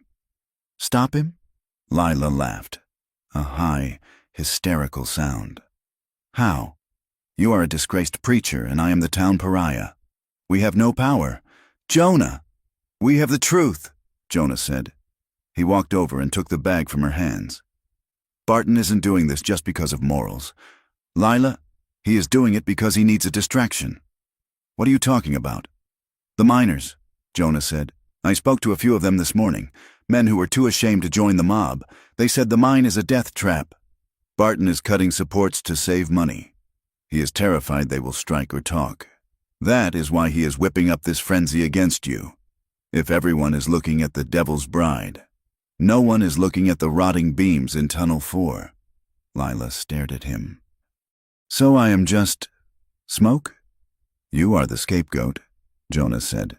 But if we can prove what he is doing, if we can show the town that he is risking their sons and husbands for profit, his power breaks.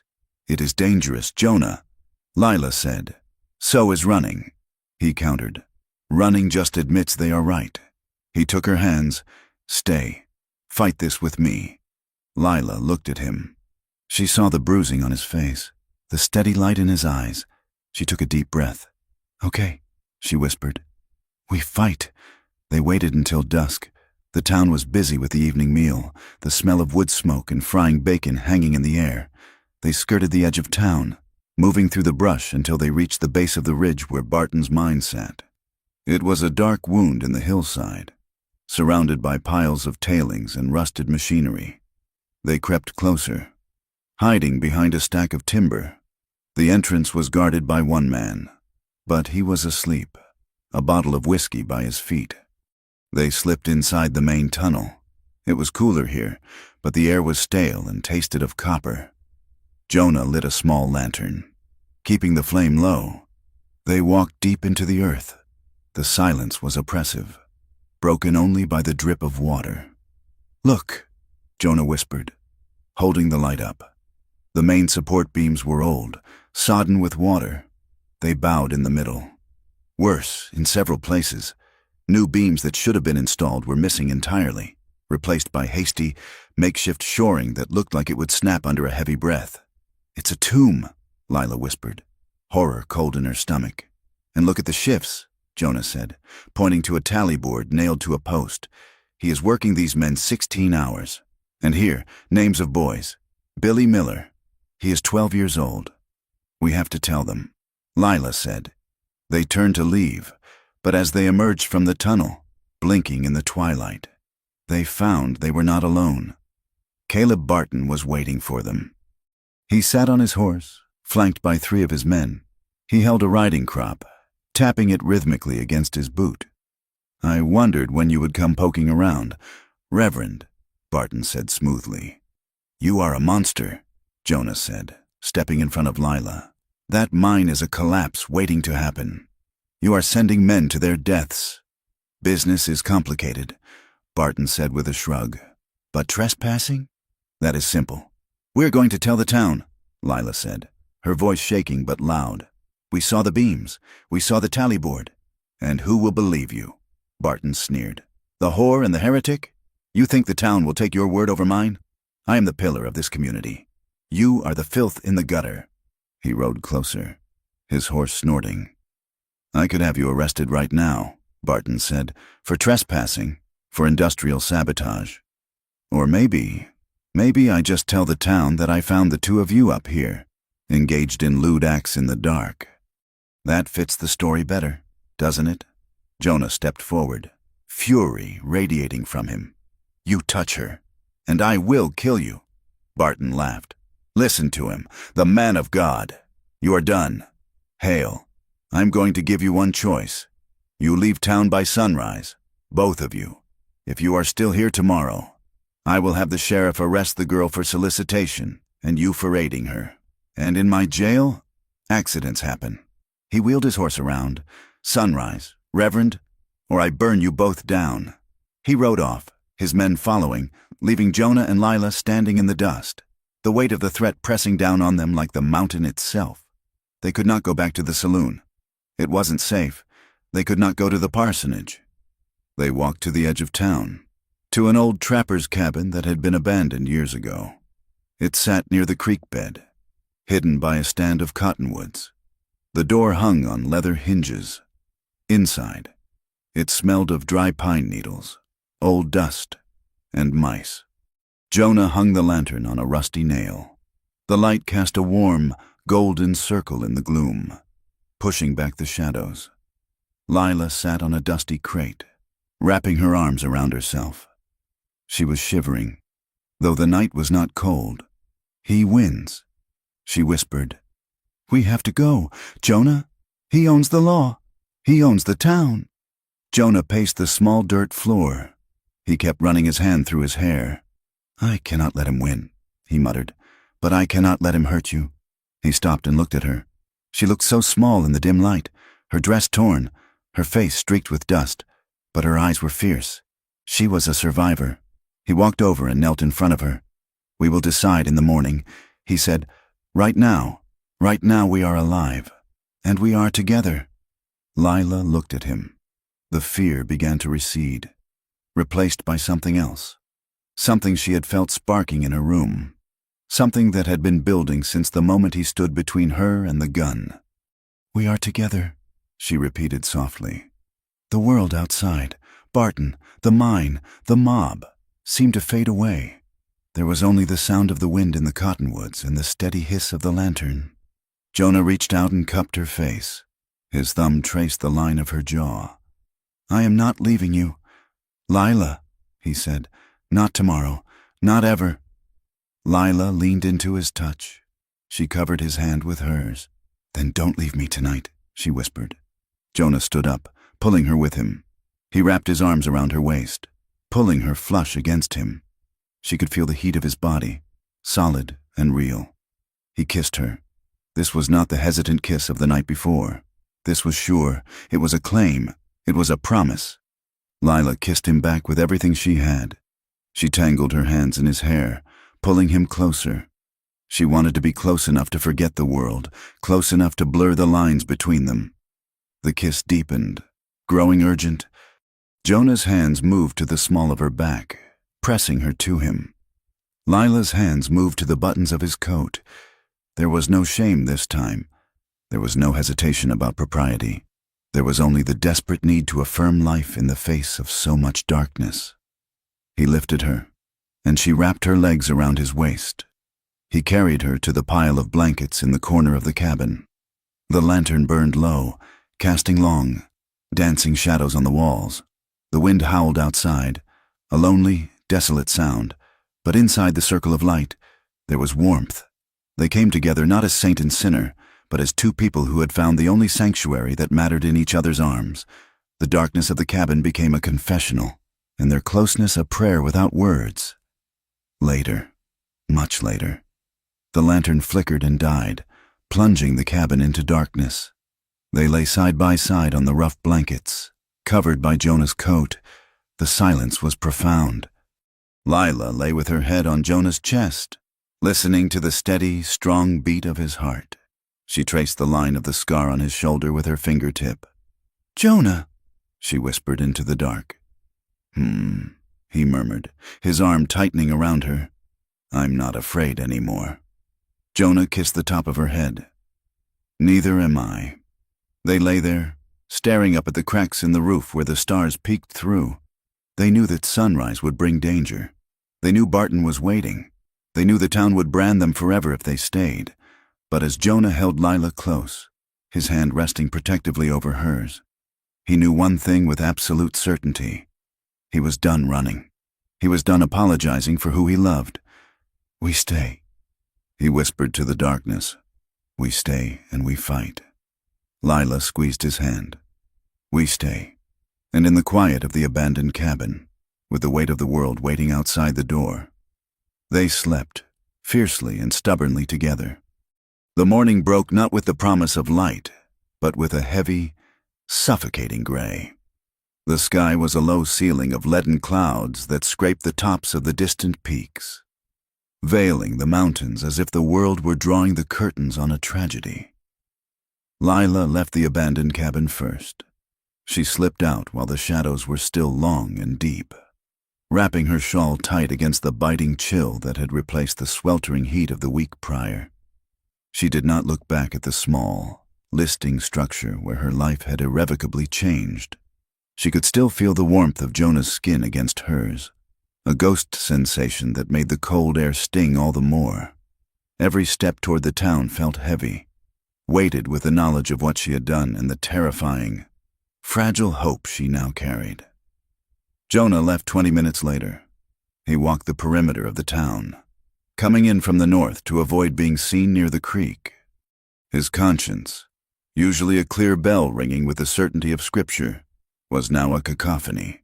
He walked with the limp that was becoming a part of him, his body aching from the beating and the loving. A physical map of the last few days. Part of him, the part that had been trained in seminaries and raised on the strict milk of the law, screamed that he had fallen. He had taken a woman who was not his wife, a woman the town called a harlot, and he had found comfort in her arms. But another part, a quieter, fiercer part, that felt more like the God he spoke of, told him that last night was the most honest prayer he had ever offered. It had been an act of shelter, not consumption. He entered the church through the back door. The sanctuary was empty, the air cold and smelling of old hymnals and dry pine. He walked to the altar, but he did not kneel. He stood, gripping the rough wood of the communion rail, looking up at the wooden cross that hung slightly askew. "I do not ask for forgiveness," Jonah whispered into the silence. "I cannot ask forgiveness for loving her. I only ask for strength. If I am to stand beside her in the fire, Lord, make me fireproof, or at least, let me burn long enough to shield her." The answer came not from heaven, but from the earth. A low rumble shook the floorboards beneath his boots. It was not an earthquake. It was thunder, deep and rolling, signaling the end of the drought with a violence that felt personal. By noon, the sky tore open. It was not a gentle rain. It was a deluge. Water fell in sheets, driven by a wind that shrieked through the gaps in the buildings. The parched, cracked earth of Dry Creek could not drink it fast enough. The dust turned instantly to a slick, sucking mud that grabbed at wagon wheels and boots. The dry gullies became torrents of brown water, foaming and churning as they raced toward the river. Jonah was in the parsonage, boarding up a window that the wind had cracked, when he heard the bell. It was the church bell, but it was ringing with a frantic, uneven rhythm. Clang, clang, clang, clang! Disaster. Jonah dropped his hammer and ran out into the storm. The rain soaked him instantly, plastering his shirt to his chest. He saw people running toward the edge of town, toward the ridge. He grabbed a man running past. The baker, Mr. Henderson. "What is it?" Jonah shouted over the roar of the wind. "The mine," Henderson yelled, his face pale and streaming with water. "The lower tunnels. The creek burst its banks and it is pouring right into the shaft." Jonah felt a cold pit open in his stomach. He turned and ran. He found Lila already there. She was standing near the mine entrance, her hair plastered to her skull, her dress soaked and heavy with mud. She was staring at the dark maw of the mine, her hands clamped over her mouth. Jonah reached her, grabbing her shoulders. "Lila! Jonah!" she screamed, her voice thin against the wind. "They are inside." The shift had just started. The scene at the mine entrance was pure chaos. The water from the overflowing creek was cutting a new channel, rushing straight down the slope and cascading into the main ventilation shaft. It looked like a waterfall disappearing into the throat of the earth. Caleb Barton was there, on his horse, shouting orders to his foreman, but he wasn't ordering a rescue. "Seal it!" Barton roared, pointing to the main timber supports of the entrance. "Collapse the entrance! We have to stop the water or the whole mountain will come down and I will lose the vein!" "You cannot!" Jonah shouted, shoving his way through the cluster of terrified miners. "There are men down there. They're already dead," Barton yelled back, his eyes wild with the panic of a man watching his fortune dissolve. "If the water hits the main support pillars, the whole mine collapses. We have to seal it to save the infrastructure." "You would bury them alive to save your tunnels?" Jonah screamed. He turned to the men standing around, miners holding pickaxes, looking uncertain and terrified. "Are you going to let him do this?" Jonah demanded, his voice cutting through the storm. "That is your brothers down there. That is your sons." Barton spurred his horse forward, trying to use his bulk to intimidate. "Get back, preacher. This is business." "It is murder," Jonah countered. A woman burst through the crowd. It was Mrs. Miller. Her face was gray, her eyes wide with a terror that transcended language. My Billy, she wailed, throwing herself at the foreman's feet. My Billy is down there. He is only 12. You cannot seal it. The sound of her grief broke the spell Barton held over the men. The miners looked at the weeping woman, then at the flooding shaft, and finally at Barton. We ain't sealing it. Caleb, the foreman said, spitting into the mud. We are going in. Barton looked around. He saw the shift in the eyes of the townsfolk. He saw the mothers, the wives, the men who had been drinking his whiskey for years now looking at him with hatred. He realized his power had a limit, and he had just reached it. Fine, Barton spat. Go in, but if the roof comes down, do not blame me. Anyone who enters does so at their own risk. I wash my hands of it. Jonah did not wait. He grabbed a lantern from a stunned miner. Who's coming? He shouted. I am, said a large man named Swedish Olaf. And me, said Tom the blacksmith, looking ashamed as he met Jonah's eye. And me. The voice was small but steady. Jonah turned. Lila was standing there, shivering, but her jaw was set. No, Jonah said, stepping toward her. Lila. No, it is dark. It is tight. I know. I am going, she said, cutting him off. I know those boys. Jonah, I bring them water when they sneak out for breaks. I am not staying up here. She grabbed a lantern and a coil of rope. Her hands were trembling violently, but she did not drop them. Jonah looked at her for a second, seeing the terror behind her eyes, the old terror of the locked room, the helplessness she had fought all her life, and he saw the courage that was conquering it. Stay close to me, he said. They descended into the earth. The air inside the mine changed instantly. The roar of the storm was muffled, replaced by a heavy, wet silence broken only by the sound of rushing water somewhere below them. The air was thick, smelling of wet rock, sulfur, and unwashed bodies. The light from their lanterns bobbed erratically, casting long, dancing shadows that looked like specters on the rough-hewn walls. Lila felt her chest tighten. The walls seemed to be breathing, pushing in on her. The memory clawed at her throat. The storage room at the Golden Slipper, where the owner had locked her for 3 days for refusing a customer. The darkness, the smell of her own fear. She stopped, gasping, her hand clutching her throat. Lila! Jonah's voice was right beside her ear. Low, steady, I can't, she whispered, shaking. The walls. Look at me, Jonah commanded. He took her free hand, his fingers interlacing with hers, squeezing hard enough to ground her. Don't look at the walls. Look at the light. Look at my back. I am right here. I will not let the dark take you. She looked at him, focusing on the blue of his eyes in the lantern light. She took a ragged breath. She nodded. Okay, she whispered. Okay. They moved deeper. The water was already ankle-deep on the main level, cold and black. They found the first group of men near the junction of Tunnel 2. 3 of them were injured, pinned by a small rock slide. Help us, one man croaked. My leg. I think it is broke. Jonah and Swedish Olaf worked to lift the heavy stones, grunting with the effort. Lila fell to her knees in the mud, tearing strips from the hem of her dress to bind the crushed leg. Her hands were swift and sure, her saloon girl training in patching up bar fight victims coming into play. You are going to be fine. Hank, she told the groaning man, wiping mud from his face with her sleeve. We are getting you out. They loaded the injured men onto the backs of the stronger rescuers. Go, Jonah ordered. Get them to the surface. We will go deeper for the others. The group split. Jonah, Lila, and Tom pushed on toward the lower levels, where the water was rising fast. The tunnel grew narrower here. The timber supports groaned under the weight of the sodden earth above. Every creak sounded like a gunshot. They were moving past a section of shoring that looked particularly rot-eaten when the mountain gave a warning. A sharp, cracking sound echoed through the tunnel. Look out, Jonah yelled. He did not think. He threw himself sideways, shoving Lila hard. She flew backward, landing in the mud just as a massive wooden beam sheared off and slammed into the ground where she'd been standing. Jonah was not fast enough to clear it completely. The end of the beam clipped his shoulder, spinning him around and knocking him flat. Debris rained down. Rocks, dirt, splinters. "Jonah!" Lila screamed. The sound was swallowed by the earth. She scrambled forward on her hands and knees, ignoring the sharp rocks cutting her skin. The dust was thick, choking.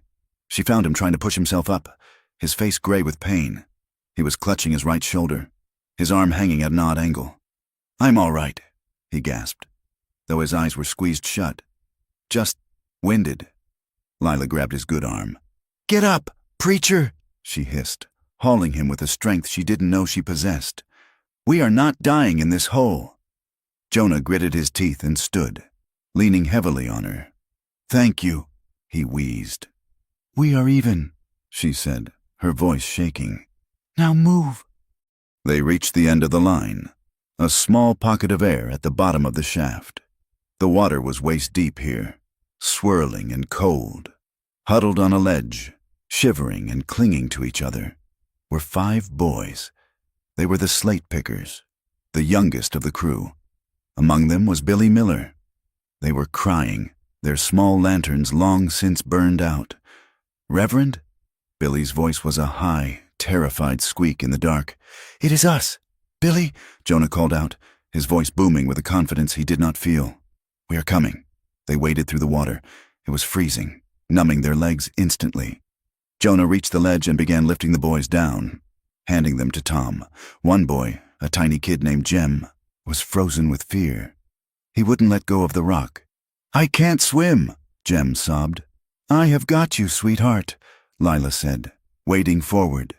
She lifted the boy into her arms, settling him on her hip as if he were her own.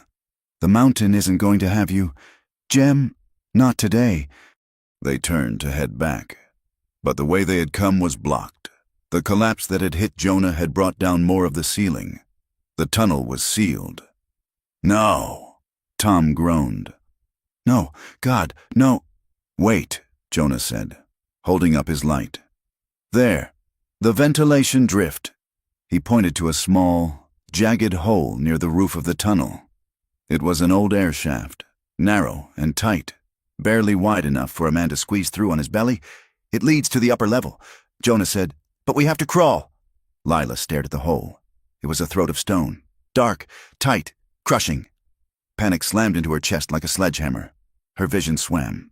"No, not that. Anything but that. Lila," Jonah said. "I can't." She gasped, backing away, the water splashing around her. "I can't go in there. Jonah, I will die. I will stop breathing. Lila, listen to me." Jonah grabbed her shoulders with his good hand, shaking her slightly. "The water is rising. If we stay here, we drown. These boys drown." He looked deep into her eyes, ignoring the chaos around them. "You are the bravest woman I know," he said fiercely. "You stood down a mob. You stood down a gun. You can do this. I will be right behind you. I will be holding your ankle the whole way. I promise."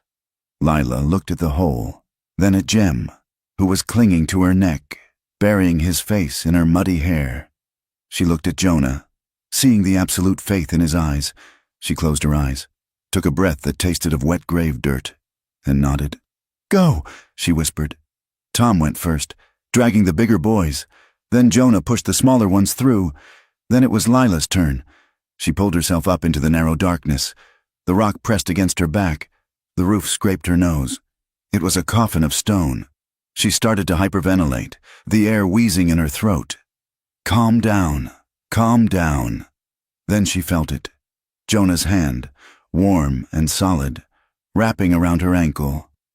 "I am here," his voice echoed from behind her. "Keep moving, Lila, 1 inch at a time, toward the light." She focused on his hand. She focused on the boy. Jem, crawling ahead of her. She dragged herself forward, scraping her elbows, her knees, her soul. It felt like hours. It felt like a lifetime of crawling through the dark. And then, gray light. They spilled out of the ventilation shaft onto the upper level, gasping, muddy and alive. They were near the entrance. They stumbled out into the storm. The rain was still falling, but it felt clean now. It washed the mud from their eyes. A cheer went up from the crowd gathered at the entrance. A ragged, wet, joyful sound. "There they are," They emerged like creatures born of the earth. Jonah, clutching his broken shoulder, face gray with pain. Lila, dress torn to rags, mud caked in her hair, carrying little Jem in her arms. Tom bringing up the rear with the other boys. Mrs. Miller broke through the line, screaming her son's name. Billy ran to her, and they collapsed in the mud. The townsfolk stared. They saw the Devil's Bride and the fallen preacher, covered in filth, shivering in the cold rain, delivering their children from the grave. The silence that followed the cheer was profound. It was the silence of shame. It was the silence of a town realizing how wrong it had been. Caleb Barton stood near the foreman's shack. He looked at the survivors. He saw the way the town was looking at Jonah and Lila, not with judgment, but with awe. He tried to salvage it. He stepped forward, raising his voice. "You see," he shouted, pointing a shaking finger. "Reckless. I told them it was dangerous. Hale endangered us all by delaying the seal. And that woman, enticing men into a condemned hole for heroics." His voice rang hollow. It sounded tinny and weak against the reality of the saved boys. "Shut your mouth, Caleb." "Mrs. Miller said, standing up. She looked at the rancher with eyes hard as flint. "Just shut your mouth before I shut it for you." Suddenly, the ground beneath them shuddered violently. A deep, grinding roar echoed from the mountain, louder than the thunder. The mine entrance behind them groaned, the main timbers snapping like twigs. With a massive whoosh of displaced air and dust, the entrance collapsed completely. The mountain had claimed its due. The crowd gasped. Stepping back, Barton went pale. He stared at the pile of rubble that blocked the entrance. His eyes darted around the survivors. "Where is Seth?" he asked, his voice trembling. "Where is my nephew?" The foreman took off his hat, the rain running off the brim. "He was on the pump crew. Caleb, they were deep, near the sump." Barton stared at the sealed tomb. "No," he whispered. He is just a boy." The mask cracked. The arrogance, the bluster, the greed. It all fell away, leaving a terrified old man who realized that the earth did not care about his bank account. He collapsed to his knees in the mud, staring at the rocks. Lila handed Jem to his mother. She looked at the collapsed mine, then at Barton. Her heart, despite everything, ached for the loss. She took a step toward the rubble. Maybe there is another way in. The vent shaft. I can go back. Jonah's hand clamped onto her arm. "No," he said. His voice was rough, exhausted, and final. "Jonah, there might be—" "No." "Lila." Jonah pulled her back, turning her to face him. His good hand cupped her face, smearing mud on her cheek. "The vent is gone. Listen to the rumble. It is done." He looked into her eyes, and she saw the raw, naked fear there. "I cannot lose you," he whispered, his voice breaking. "I watched you crawl into that dark, and I thought I would die of fear. We have done all we can. We are not throwing our lives away now. Not when we finally have them." Lila looked at him. She saw the love in his face, fierce and protective. She slumped against him, the adrenaline finally leaving her, replaced by a bone-deep weariness. "You are right," she whispered. The rain continued to pour, washing the blood from Jonah's forehead and the mud from Lila's arms. It could not wash away the scars, or the memory of the dark, or the branding of the town. But it didn't matter. Around them, people were beginning to move. A miner's wife came forward and draped a blanket over Lila's shoulders. A man offered Jonah a flask. They were small acts, silent apologies. But Jonah and Lila were not looking at the town. They were looking at each other, standing in the sucking mud, battered, bleeding, and shivering.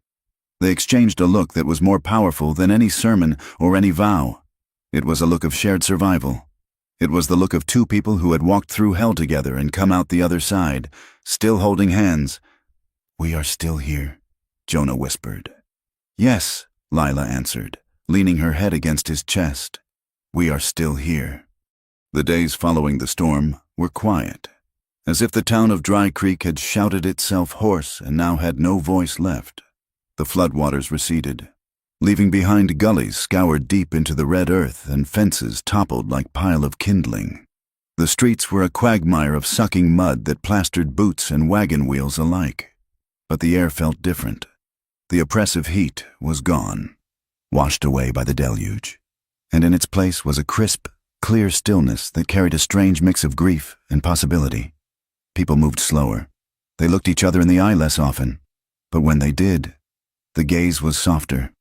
The tragedy of the mine had cracked the town open, exposing the rot beneath the surface, but also revealing the bedrock of shared humanity that had been buried under fear and greed. Jonah and Lila stayed in the small trapper's cabin for 2 days, not out of shame, but out of necessity. The parsonage had a broken window and a flooded cellar, and the saloon was a boarded-up shell. It was on the 3rd morning that the visitors started coming. They did not come in a crowd.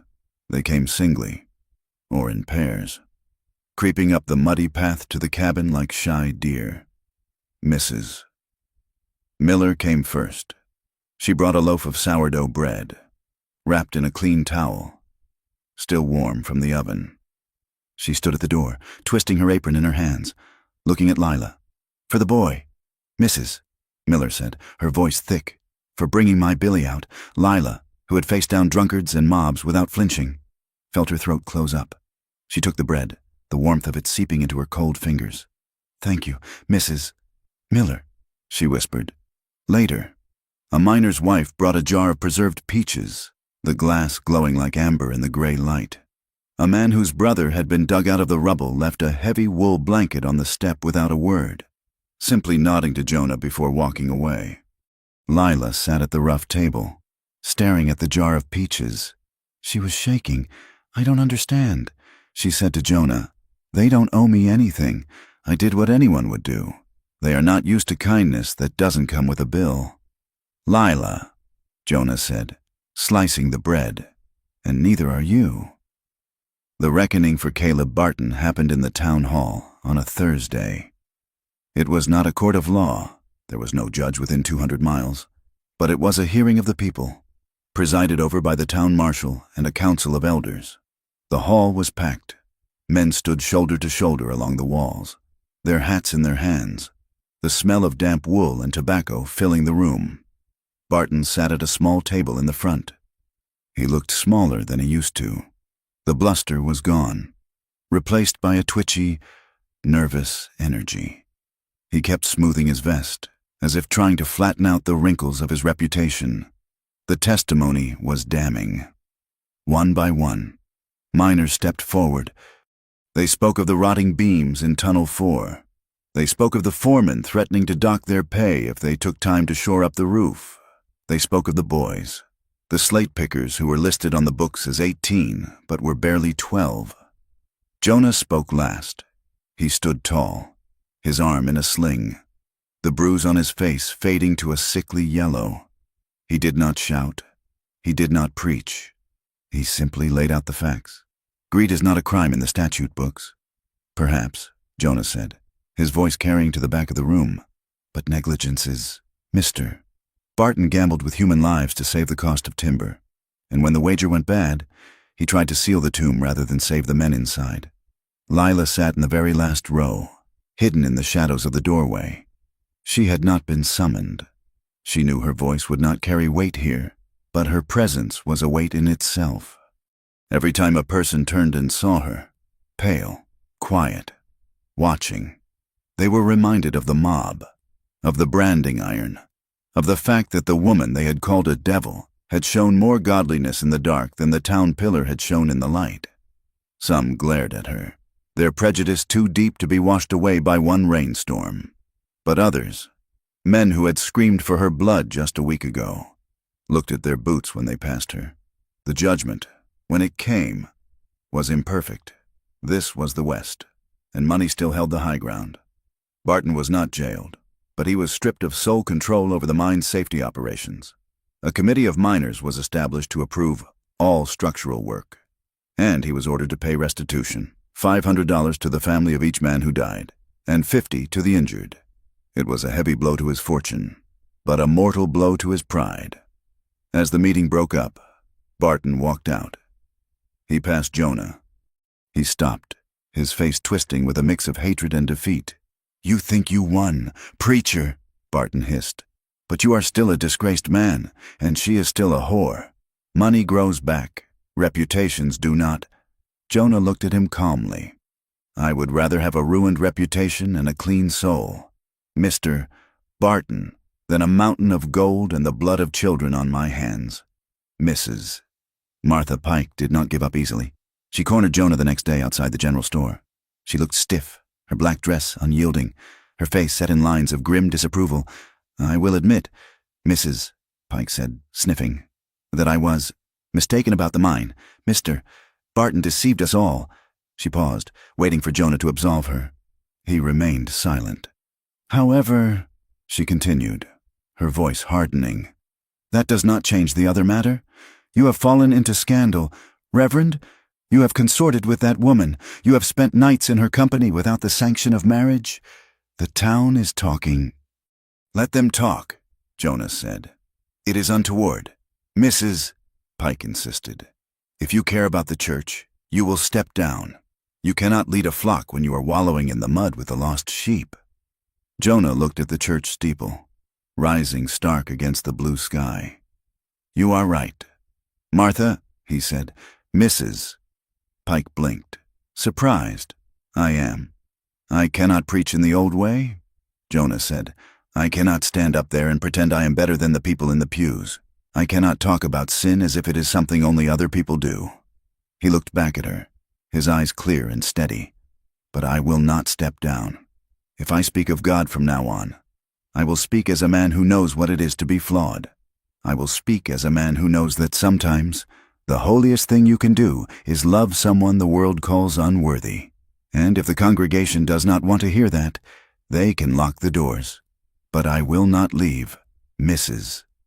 Pike opened her mouth, closed it, and then turned on her heel, marching away with the stiff indignation of a general who has lost the war but refuses to surrender the parade ground. The rumors did not stop, but they changed flavor. They became less about scandal and more about curiosity. "Did you see them?" people whispered, walking down Main Street, bold as brass. Jonah and Lila began to be seen together openly. It was a small thing, but in Dry Creek, it was a revolution. Jonah would carry a sack of flour on his good shoulder. Lila would walk beside him, not trailing behind like a servant, but right at his elbow. She wore a simple dress she had mended herself, her hair pulled back plainly. She held her head high. It unsettled people. It forced them to reconcile the devil's bride with the woman who bought apples and smiled at the baker. One evening, a month after the storm, Jonah asked Lila to walk with him to the old cabin. The cottonwoods were turning gold with the coming autumn, their leaves rustling like paper coins in the breeze. Inside the cabin, Jonah had swept the floor and placed a small bouquet of wildflowers in a jar on the table. Lila looked at the flowers, then at him. "What is this?" "Jonah." Jonah took her hands. His palms were sweating. He felt more nervous now than he had facing the mob. "I want to ask you something," he said, "and I want you to listen before you say no." Lila went still. "I am listening." Jonah took a breath. "I want to marry you." Lila pulled her hands back as if stung. "Jonah, I want my life tied to yours," he said, stepping closer. "For as long as we have breath, I do not want to hide in cabins. I do not want to walk you to your door and leave. I want to wake up beside you and know that we are facing the world together." Lila turned away, walking to the window. She looked out at the darkening sky. "You are a fool," she whispered. "A sweet, wonderful fool. Do you know what that will do to you? A preacher marrying a saloon girl? The town will never accept it. I will be a millstone around your neck. You will be the man who married the devil's bride. I will ruin you." Jonah crossed the room and turned her to face him. "You saved me," he said fiercely. "You didn't ruin me." "Lila, you saved me from a life of hollow righteousness. You taught me what grace actually looks like. I don't want a life the town approves of if it means denying that." "But the shame," Lila said, tears welling in her eyes, "it will never go away completely. They will always whisper. Let them whisper, Jonah said. We will scream louder. He wiped a tear from her cheek with his thumb. Marry me, Lila. Let us build something real. Lila looked at him.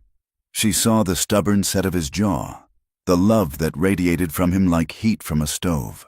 She felt the walls she had built around her heart crumbling, stone by stone. Yes, she whispered. Jonah let out a breath he felt he had been holding for weeks. Yes, yes, Lila said, her voice strengthening. But on one condition. Anything. We don't just live for us, she said. We build something. That old parsonage, it is too big for two people. We turn it into a house, a refuge, for girls like Rose, for drifters who have nowhere to go. We make it a place where nobody asks for your references before they give you a meal. Jonah smiled, a slow, spreading grin that reached his eyes. A mission house. A home, Lila corrected. For the unwanted. Done, Jonah said. The wedding took place at twilight on a Tuesday. There were no invitations sent. The church was mostly empty. The setting sun slanted through the dusty windows, turning the floating motes of grit into drifting gold. Standing at the altar were Jonah and Lila. Lila wore a dress of pale blue wool, the only nice thing she owned that wasn't red silk. Jonah wore his black coat, brushed clean. The guests were few. Rose stood by Lila, weeping softly into a handkerchief. Swedish Olaf and Tom the blacksmith sat in the front pew, looking uncomfortable in their Sunday best. The town marshal stood in the back, hat in his hand, and Mrs. Miller sat with Billy, beaming. It was a strange assembly, the outcasts and the saved. As they exchanged vows, the silence in the church was profound. Jonah's hand shook slightly as he slipped a simple gold band onto Lila's finger. With this ring, he said, his voice thick with emotion, I thee wed, in the sight of God and these witnesses. I claim you as my own. Lila looked at the ring. It was real gold. It wasn't a prop. It wasn't payment. I promised to walk beside you, she said, her voice breaking. In good weather and bad, in the light and in the dark. When Jonah kissed her, it was not the desperate, hungry kiss of the cabin. It was a seal, a covenant. They walked out of the church into the purple dusk. Whispers rippled through the town like wind through wheat. They did it. He actually married her. Can you believe it? In the church? Well, she did pull those boys out. A few women who had once sneered at Lila watched from their porches. They saw Lila walking past, her hand tucked into the crook of Jonah's arm. They saw the way Jonah looked down at her, as if she were the Queen of England. And, for the first time, their sneers faltered. Married life in Dry Creek was not a fairy tale. The story did not end with a sunset ride. It was hard. The mission house opened a month later. At first, it was just Rose and a runaway girl from a cattle drive. But word spread. They faced anger. One morning, Lila found a dead coyote on the steps, its throat cut. Another time, someone threw a rock through the front window with the word whore painted on it. Lila stood in the kitchen, sweeping up the glass, her hands trembling. We should go, she said to Jonah. We should just go to California. They will never let us be. Jonah took the broom from her hand. He didn't speak. He just nailed a board over the window and then sat her down and made her tea. We are staying, he said.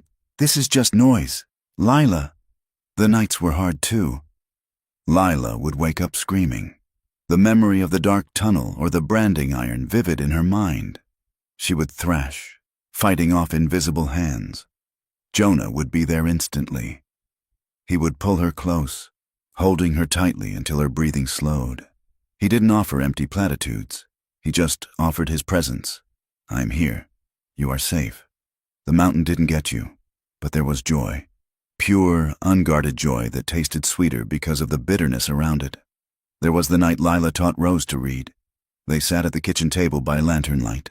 Rose sounding out the words in Jonah's Bible. When Rose read her first full sentence, Lila laughed, a genuine bell-like sound that made Jonah look up from his sermon writing and smile. There was the night a fiddler came through town and stayed at the mission. After the guests were asleep, Jonah pushed the furniture back in the parlor, Dance with me, Mrs. Hale, he said. I don't know how to dance to this. Lila laughed. Neither do I, Jonah said. They danced clumsily in their bare feet, spinning on the rough wooden floor, holding each other up, laughing until they were breathless. And there was the intimacy, the fierce, quiet giving of themselves, in the privacy of their room, with the door locked against the world. They were not the preacher and the convert. They were just a man and a woman who had seen the worst of each other and loved it anyway. Their lovemaking was a reclamation, a way of saying that their bodies belonged to each other, not to the town, not to the past. Time is the only thing that truly scours a landscape. Years passed. The drought broke and returned, as it always did in the West. The mine eventually closed, reopened, and closed again. Caleb Barton died of a stroke, leaving his money to a distant cousin who never visited. The label Devil's Bride began to fade. It didn't disappear, but it lost its venom. It became a story told in the saloon, then a legend told to children. See that house? That's where the preacher lives. His wife. She used to be a wild one. They say she dragged 10 men out of a collapsed mine with her bare hands. They say the devil tried to claim her, but the preacher fought him for her soul. The children who grew up in Dry Creek didn't know Lila as the saloon girl. They knew her as the woman who gave them fresh bread when their fathers were out of work. They knew her as the woman who stared down the schoolmaster when he tried to cane a boy too hard. The scar on the town healed. It left a mark, but the tissue was stronger than before. 10 years later, Jonah and Lila stood on the hill overlooking the town. It was late afternoon, and the sun was painting the sky in streaks of violet and burnt orange. The air smelled of sagebrush and cooling dust. The town had grown.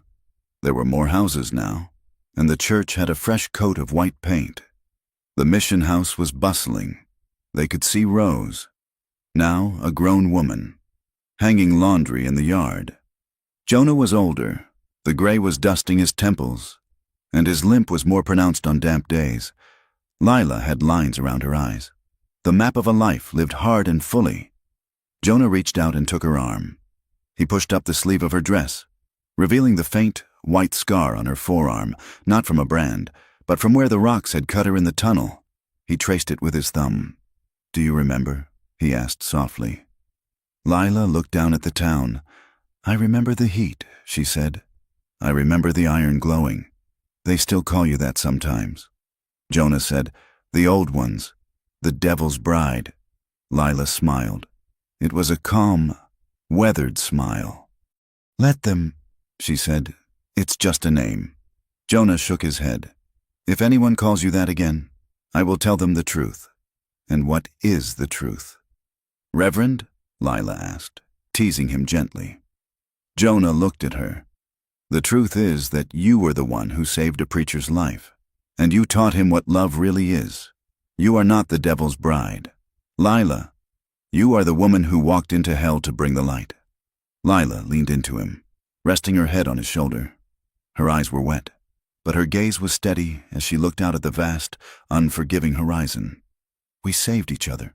Jonah, she whispered. The wind picked up, tugging at their clothes, carrying the scent of rain from the distant mountains. The church bell rang faintly below, calling the town to evening prayer. Jonah put his arm around her, pulling her close against the chill. They stood there for a long time, watching the sun dip below the edge of the world. They were no longer the saint and the sinner.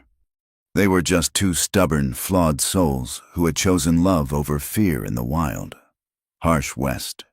And as the stars began to bleed into the sky, they turned and walked back down the hill, toward the lights of home, together. Thank you for listening to this story. I would love to hear your thoughts on Jonah and Lila's journey. Did their struggle for redemption resonate with you? Please leave a comment below, letting me know where you are listening from. And if you enjoyed this Wild West love story, be sure to subscribe to From Wild West for more tales from the frontier.